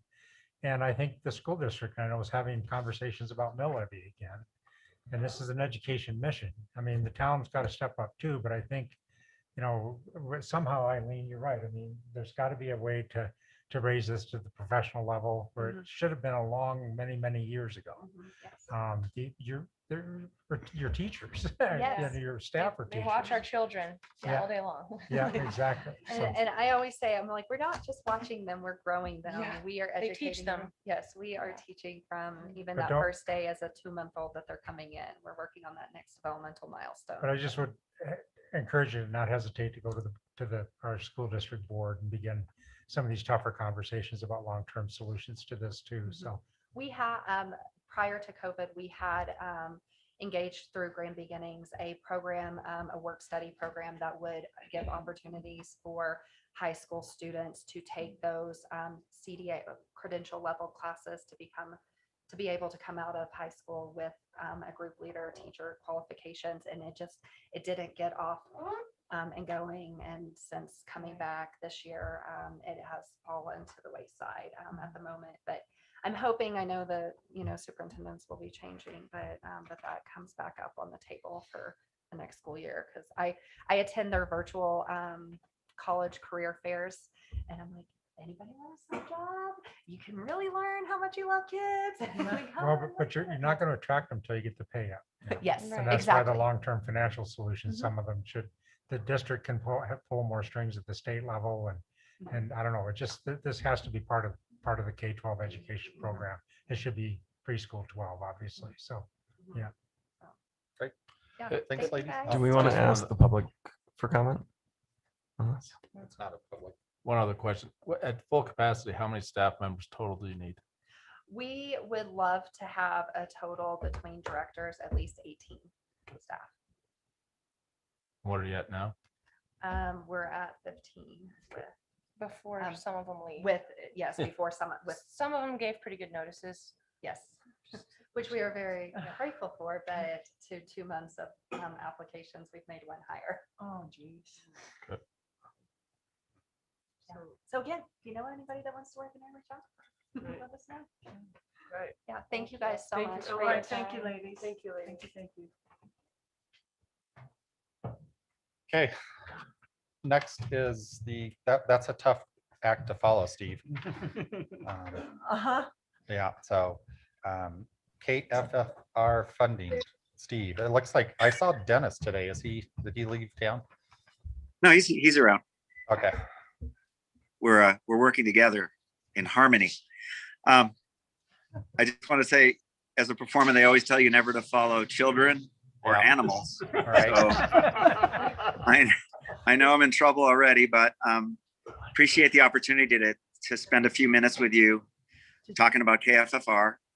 I'm wearing the uniform, got my hat on, and I'm wearing my Andy Zanka Youth Empowerment Program t-shirt, a program I support in Carbondale that I helped found, which serves youth through broadcasting, and a very powerful program that empowers kids to learn how to speak in public, build self-confidence, technical skills, and those kinds of things. And it's a wonderful, dynamic program. I'd say it's the best youth radio program in the country. And I was a board member there and a teacher there for a number of years. And it's part of the vision that I have and my passion for serving this community through broadcasting. So that's why I'm wearing that shirt. As you know, I came to you a while back asking for some money, and I'm just following up on that. We did take a big juicy hit for COVID. We had to close our doors to our volunteers for months and months. I went off the payroll. I'm the only paid employee there. I went on unemployment for 6 months, but kept the station going as a volunteer. And during that time when the doors were shuttered, I went in there with another broadcaster, and we brought the community our COVID-19 updates. It was Corona Cast, and some of you guys were on there. And we ended up winning the best podcast in the state for small market radio stations. So it kind of gives you an idea of the power of community radio. I think that Grand County is really, really lucky that Dennis applied for that frequency and put together this opportunity for us to have our own radio station. I've seen what it did in the Roaring Fork Valley at KDNK. It's been there for 35 years. I was the manager there for 14 years. He's also the program director at Aspen Public Radio, and that station is very vibrant and it serves a really broad swath of the community. So the potential for KFFR to grow in this community is really, really good. And I think it can serve this entire area really, really well. And so what I'm looking for is ultimately some money that's not tagged at any project necessarily, because we've got a lot of things we need to do and we'd like to just have the freedom to do what we need to do first.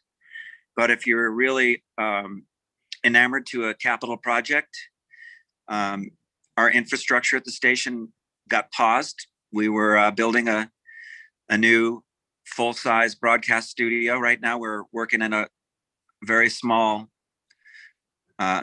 room with a very small board and very limited capabilities. So infrastructure, this is the time for us to shore up our infrastructure before the winter comes. And I think the winter's coming like next week. So we really want to get going on this.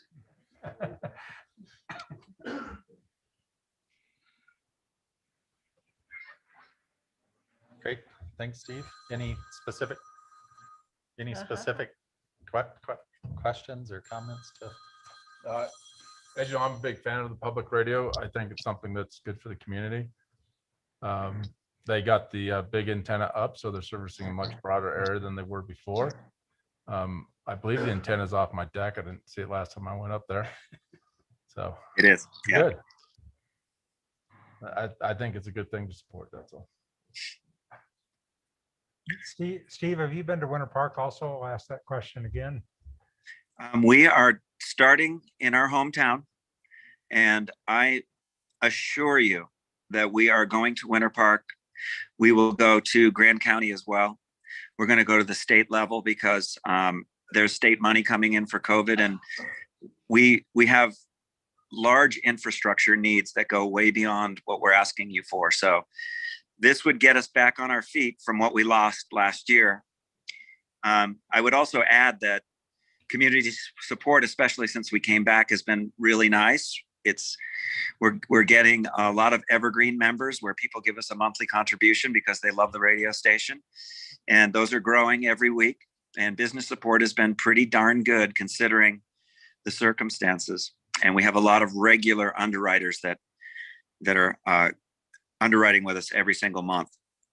So community support, it's at the point right now where we're probably the lowest budget radio station in the country, but we're bringing in enough to maintain the level of service we're giving right now.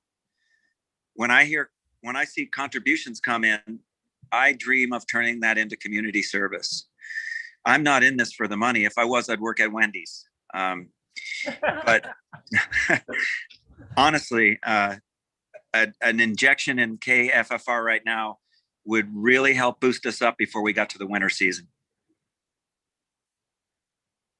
Wes, you were going to look at COVID relief for the, might be suitable here too, it sounds like. So, Yeah, so if it's the board's direction, we can certainly do the same thing. We can look at the same funding source. So look into if there are guidelines out of DOLA or the state just yet, and then ask Beth to look at what pots might be available for this, or it may just be an issue of tapping into your reserves as well. But we can do a little research on that and have that ready for the 16th as well.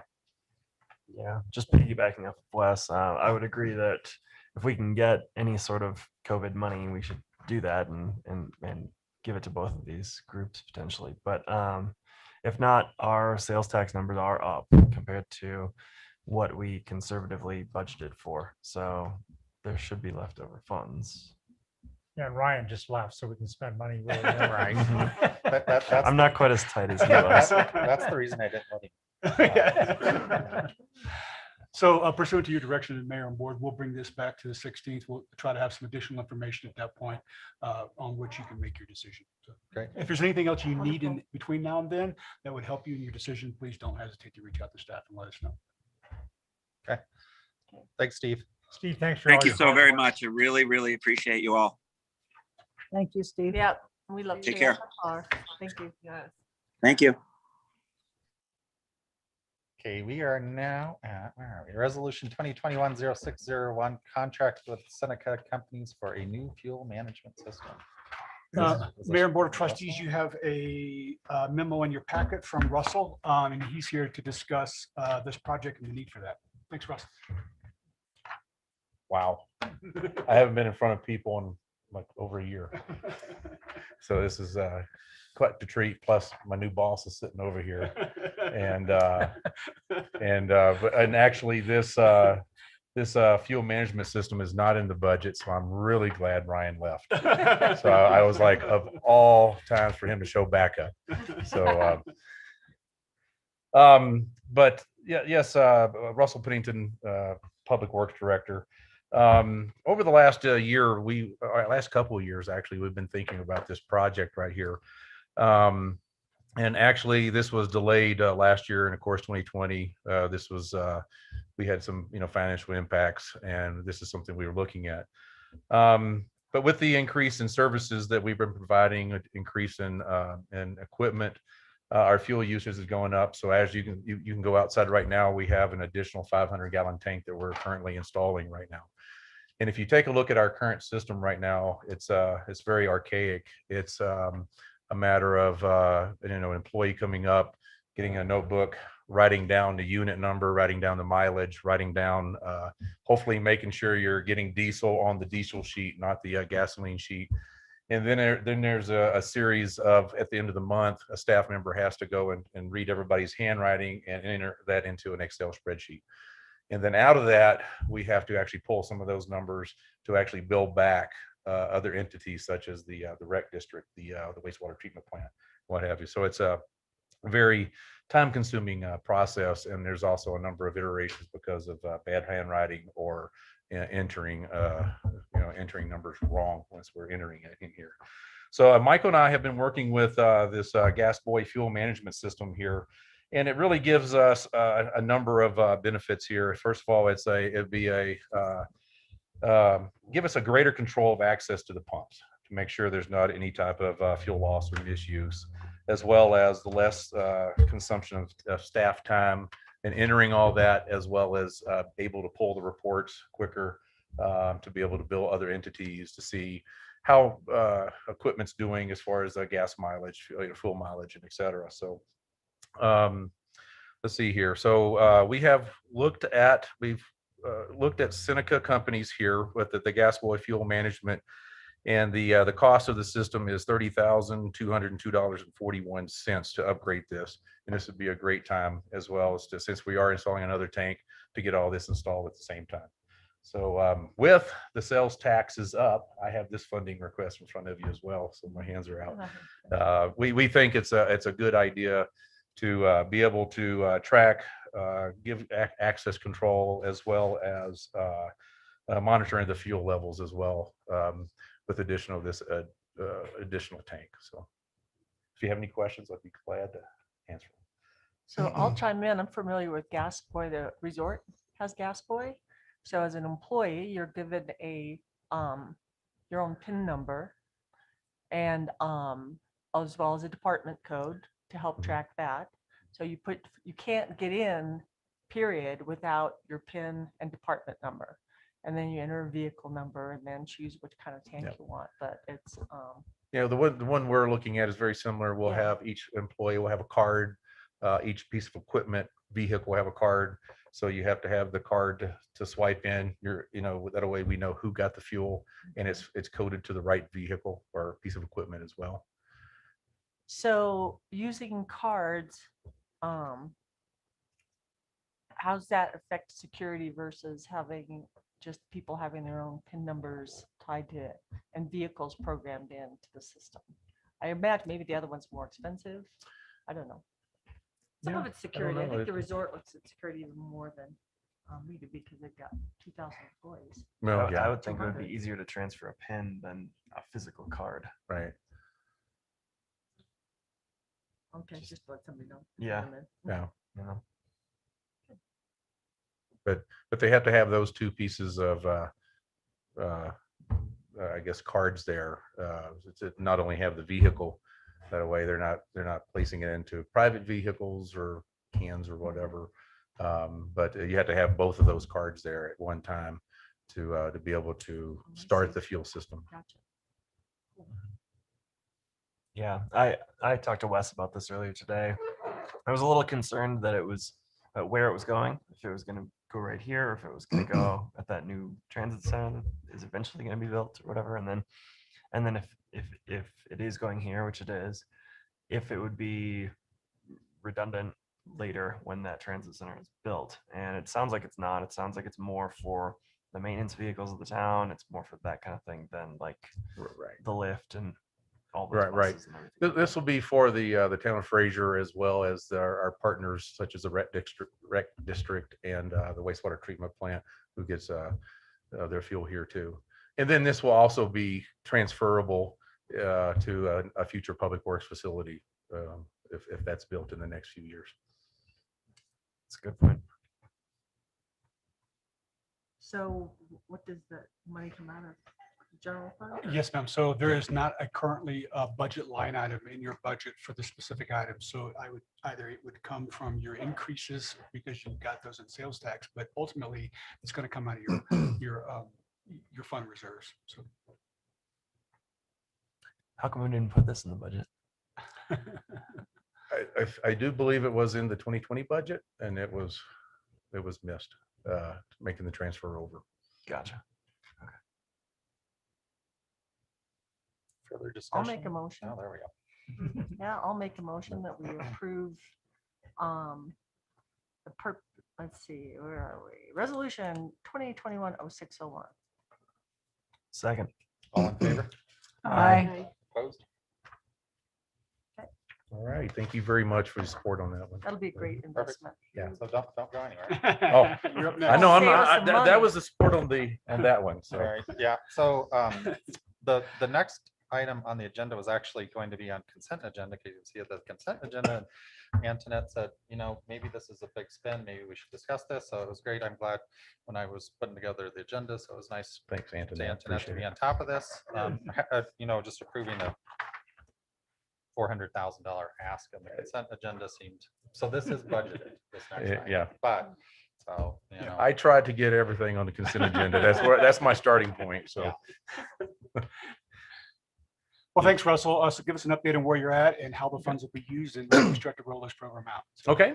No, over the last couple of years, we've tried a different angle here to get more attention to getting contractors up here to the valley. Last year, we teamed up with Grand County with their paving project. So that's how we did County Road 8 and the entrance to Eisenhower. And someday I'm really hoping to finish that project on County Road 72. So we just hit another hiccup today. I got an email right before the board meeting, but we'll be dealing with that tomorrow. But this year we teamed up with Winter Park to basically make a larger project to kind of get more notice up here with contractors. And it actually worked. Again, we had 3 good bids, Acord, Asphalt, United Companies, who we contracted with last year, and a new company, Elite Surface Infrastructure, who is out of Denver. It's a new company to us. It's an established company in Denver, though. And the Elite Surface Infrastructure gave us an incredible bid of $360,162.90 for our portion of the project. And you can see in the memo, we're 80,000-ish under United Companies and pushing almost 200,000 underneath Acord. So we get an incredible price here for both Winter Park and for Fraser here.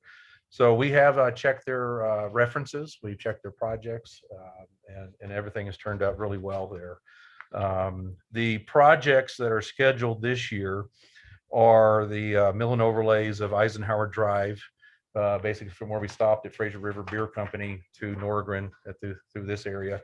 We're currently working with the railroad to try to get that piece in the railroad right away done as well. But finding the right person to work with there is a little difficult right now. So, and then the other portion is Rendezvous Road. Let's see here. And that's from the Lower Pioneer Trail to the Upper Pioneer Trail. And the reason we stopped at the Lower Pioneer Trail is Rendezvous is still working there on filing 11 and 12 on that lower section. So we didn't want any of their construction vehicles, or so that this might be something I'll be looking at finishing maybe next year, as long as they're finishing filing 11 and 12 there. That way, once they're out, we have a good, clean new road there as well. So that is the two projects that we're looking at this year. Winter Park, actually, the town of Winter Park approved their portion last night. And I don't know if we received the contracts. They were going to try to get the contracts over to us that their mayor has signed to for us to do it. So I might have that for you tomorrow if approved tonight. Great. Any questions? So Russell, could you talk about Rendezvous Road a little bit? What's the age of that pavement? That is pushing 20 plus years old, I do believe. It is, okay. So it's about the same age as the streets in town, or it's Yeah, about the they're- same time we did our yeah. streets, isn't it?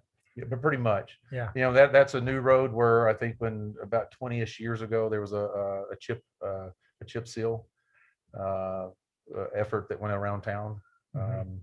And where I'm focusing is the collector type roads first. So that's why we did our highest traffic roads last year would be Road 8, our intersection of here, Eisenhower, and we're trying to get 72 done. So then I started looking at the other collectors. The roads that were on my radar were like Wapiti, Rendezvous Road, Grand Park Drive not Grand Park Drive, Old Victory Road. But same thing with Old Victory Road. I'm staying away from that right now due to all the construction. So once the constructions kind of start settling down there, that would be in the next line of the higher traffic roads. And then we'll start working into the more residential type streets. And so Rendezvous Road is a mill and overlay, or? Yes, there will be. I am looking at a couple areas that we might have some subgrade issues, but we'll try to get those. We'll get those fixed before they'll come in and do the mill and overlay. No, just curious, how do you determine the health of the status of a road as to its need to be repaved? Is it basically pavement failure, or what's the? Well, you can actually go in there. There is a number of different ways to classify your roads. You have your RSL, or remaining service life. You can have somebody go through there and actually start grading your roads and come up with your pavement management program that way. Just with me driving around, we have needs everywhere. So that's why I started with the higher traffic type roadways, our collectors. So this has been more on observation rather than on yes any kind of formal study of the roads. Correct. And you think that's a good approach? That's in my opinion right now as where we are in our pavement management program. And 20 years is kind of a typical life for pavement before a mill and overlay, or on a collector street at least. It depends on the design. You can get a 20-year design life, a 30-year. You can. It's all the way it's designed, and I'm not sure at the design of that roadway there. But there's a number of different, I guess, methods. Is if you have a 20-year service life, you start looking at mill and overlays that you're trying to keep it above a certain level. And if it gets below a certain level, you just start letting it go to failure and do a complete removal and replacement. And if you can keep your roads above that with different techniques of mill and overlay, you can have your chip seal. There's a lot of different technologies out there. But in this case, we are looking at a full mill and overlay. And then our current standards for building pavement, is it about the same? I mean, it's a 20-30 year lifespan to mill and overlay, or? As far as the design, what we require for roads now. Yeah, I think new developments, I do believe it's a 20-year design life. Yeah. Is what they're supposed to be designing to. Okay. Is there a reason we can't do the front half of 72 by the stoplights and all that? Well, I mean, that's the worst road we got, and it's got the highest traffic on it. Yeah. That's also a method of traffic calming. Okay. But no, we have got a bid to do some work there. But according to the United, who was the contractor from last year, they were going to be here in 2 weeks. So I didn't feel that the money that was going to be spent would be spent. It wasn't a good use of funds given just a few weeks. Given the excuse me, the email right before the board meeting is that United was going to set up a batch plant over in Kremling. apparently they've lost the land lease. They're not going to be able to do it. So they don't know at this time when they're going to be able to come in and do this work. I haven't processed that as far as how to react. Also, we'll be meeting with our town attorney tomorrow, and I'll bring this up as far as where we stand in the contract and what our options are, et cetera. I'll be contacting the contractor tomorrow. But given this information, that is back on the table as far as maybe taking a look at a temporary fix, given that we don't know when the permanent fix is Well, going to the temporary fixes haven't worked. be. No, there's another, it's probably just there's going to be more removal and replacement there. Yeah, we've been pouring bags of, And that just, yeah, no, I realize that is a bad intersection. So is there still a batch plant out of the old gravel pit, Morrow's old gravel pit? Asphalt plant. Asphalt batch plant there for a long time. Asphalt plant. Yeah, I'm not sure. You're not sure? I'm not sure. I know United it was going to be bringing theirs in like they did last year and erecting it over there. But I like I said, there was a number of reasons in the email, literally somewhere between 4 and 5 o'clock today that I was. So what's the timeline on choosing another company if this falls through again with that United? That I Just don't give up at some point and say, okay, we're No. just gonna use someone else. Well, depending on we'll take a look at the contract, see what our remedies are. Like I said, I was going to talk to Rod tomorrow. Just one off the top of my head is we have a bid from let's see, Elite here. You know, that's a pretty large change order to ask them to look into, but it is an option if we have a contractor up here. And their bid was a very competitive bid, so it'd be something we could look at. And maybe take that out of one contract and put it into another contract or something, but we'll be looking at our options tomorrow. You're right, Parnell, the need there is desperate. It has been for years. Yeah. Everything else keeps getting paved. And then, of course, I'll bring up Eisenhower and the railroad again. You know, it's part of our safer routes to school. And it's horrible to be a pedestrian or a biker. Yeah. If you could just spill some stuff there and Tough spot, but 'cause we live on this side of town. The kids have to cross Eisenhower to get to the school. Yeah. You know, and it's like there's a hill. You can't really see the kids crossing the road. You know, and the bump and everything. It's kind of dangerous. No, there's probably at least 4 days a week I walk across that, and I feel the pressure between the vehicles passing both ways. And that'll be something that I could definitely ask the railroad what our options are. Well, Please do. for that area. But So last I knew, the PUC requires, if we actually put a sidewalk across the tracks, so we'd have to have a separate crossing, set of gates.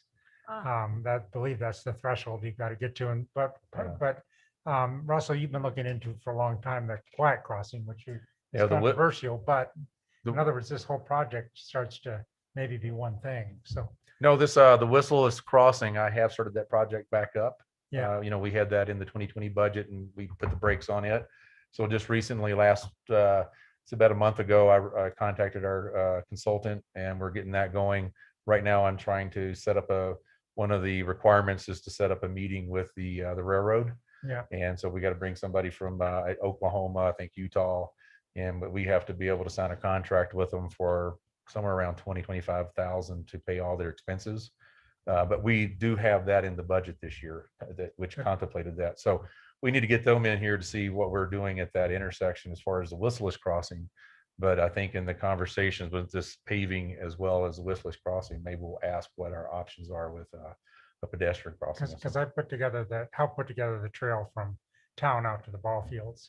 And when we went to the railroad at that time to ask if we could take that trail and make a separate crossing for the trail by County Road 5 there, that was what they told us, was they would be required to have its own gate. Yeah. So which makes it Well, obviously extremely expensive. So they really don't like at-grade pedestrian crossings on the railroad. Yeah. For sure. Does everyone else hate it? No.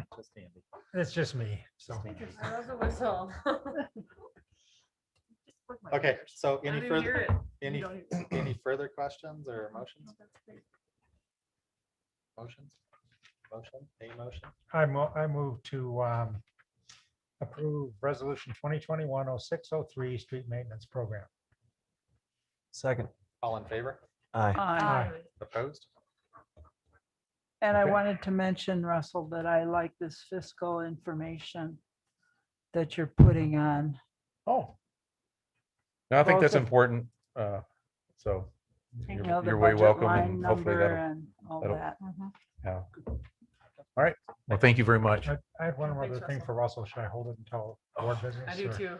Oh. So Let's I'll do, ask you yeah, let's later. go, Are you let's staying? go to, Yeah. let's go to updates. Yep. So let's try and keep. Well, we've Yep, got yep. public So, arts. package. You'll get a little extra. One more workout- podium. workouts. I'm gonna Okay, next, corner of the- next is the Public Arts Committee vacancy. We had somebody apparently resign, so we're down to 6 on that committee. That committee can be, Who stepped off of it? Doug, Oh, Deb. somebody resigned here. yeah, Deb so.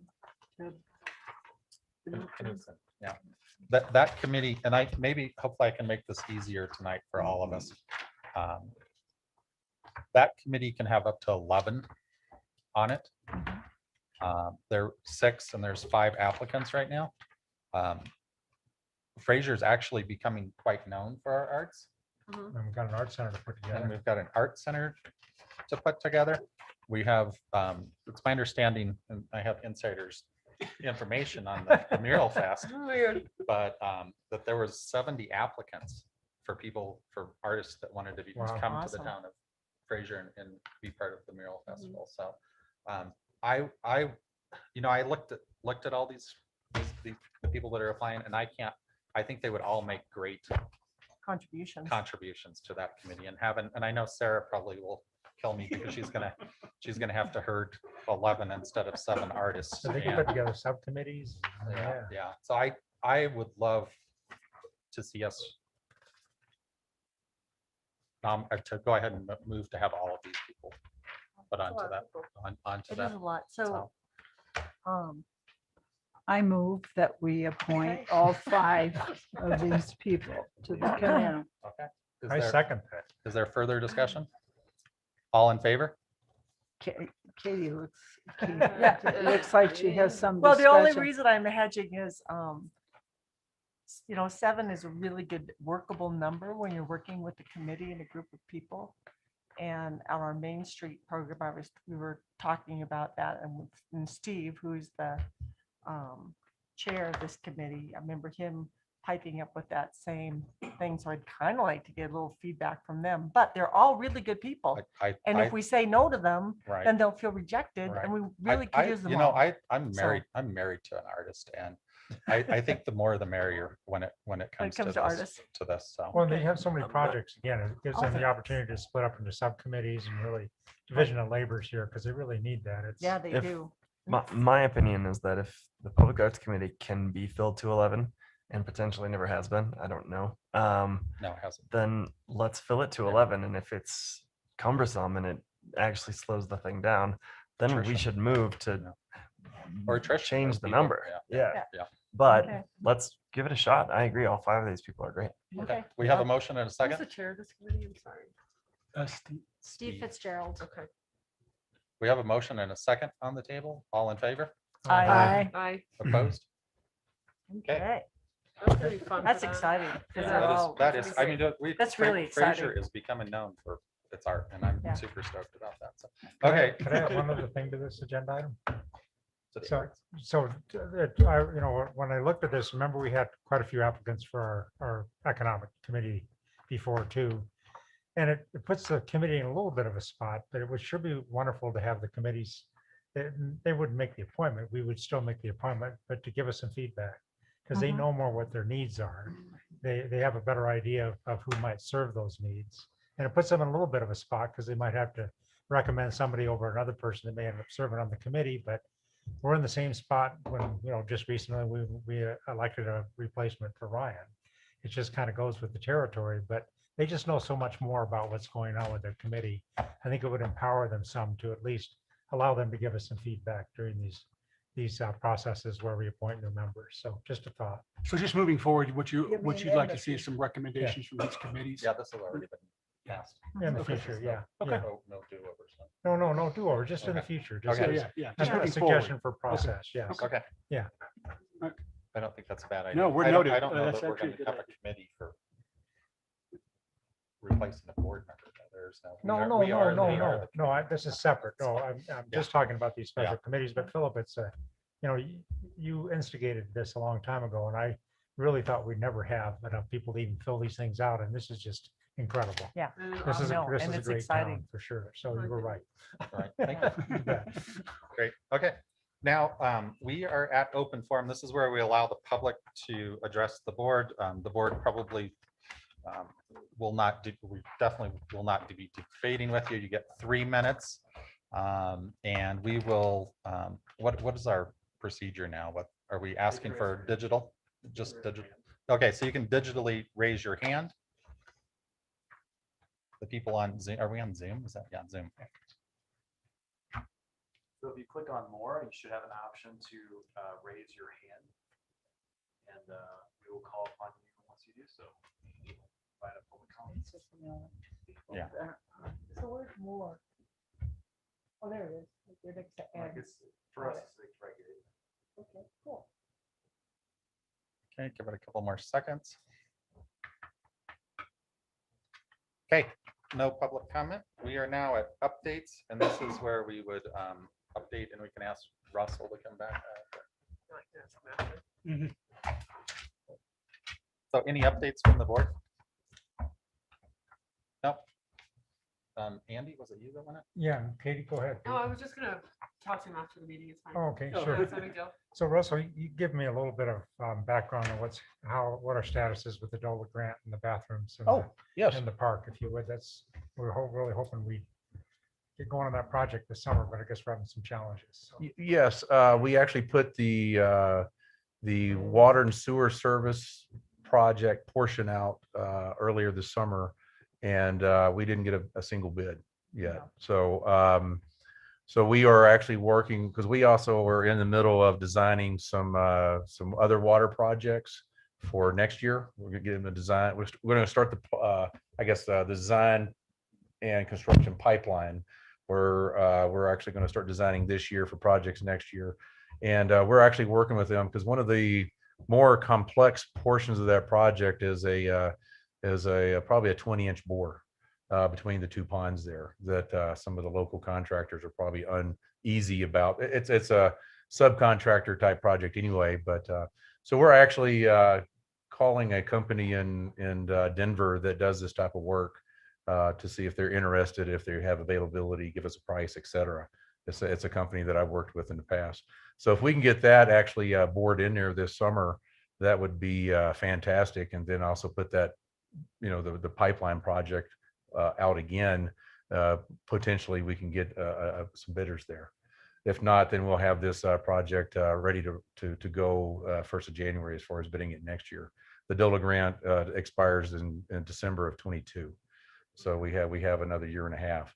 As far as the bathrooms themselves, we're actually about to contact a bathroom company, and we're going to be taking a look at the architecture of that type of the bathroom, what we want to see out there. So at least we're working on the architecture piece this summer. So this is very well will be a 2022 construction project probably. And then we had talked about a hill out there at one time for sledding, just a small hill. It'd be created with fill. Is that still on the table at all, or? It's not on my radar as far as part of the construction that we're going to be looking at this summer. But yeah, we looked at a number of things. We the kind of a hill for sledding, an amphitheater, I forgot what we actually amphitheater type Outdoor learnings. No, outdoor learning center, something like that is what we were calling it. So that is not in this year's budget as far as completing. It was just the bathroom and the water and sewer services to it. Of course, a lot of that's fill too. So in the fill game, you know how that one goes. It's sometimes available, sometimes not. So maybe to at least put it on the radar enough that that kind of opportunity comes up, you might be able to take advantage of it. Stone or fill that's available for sometimes nothing, because there's just a lot of contractors. Someone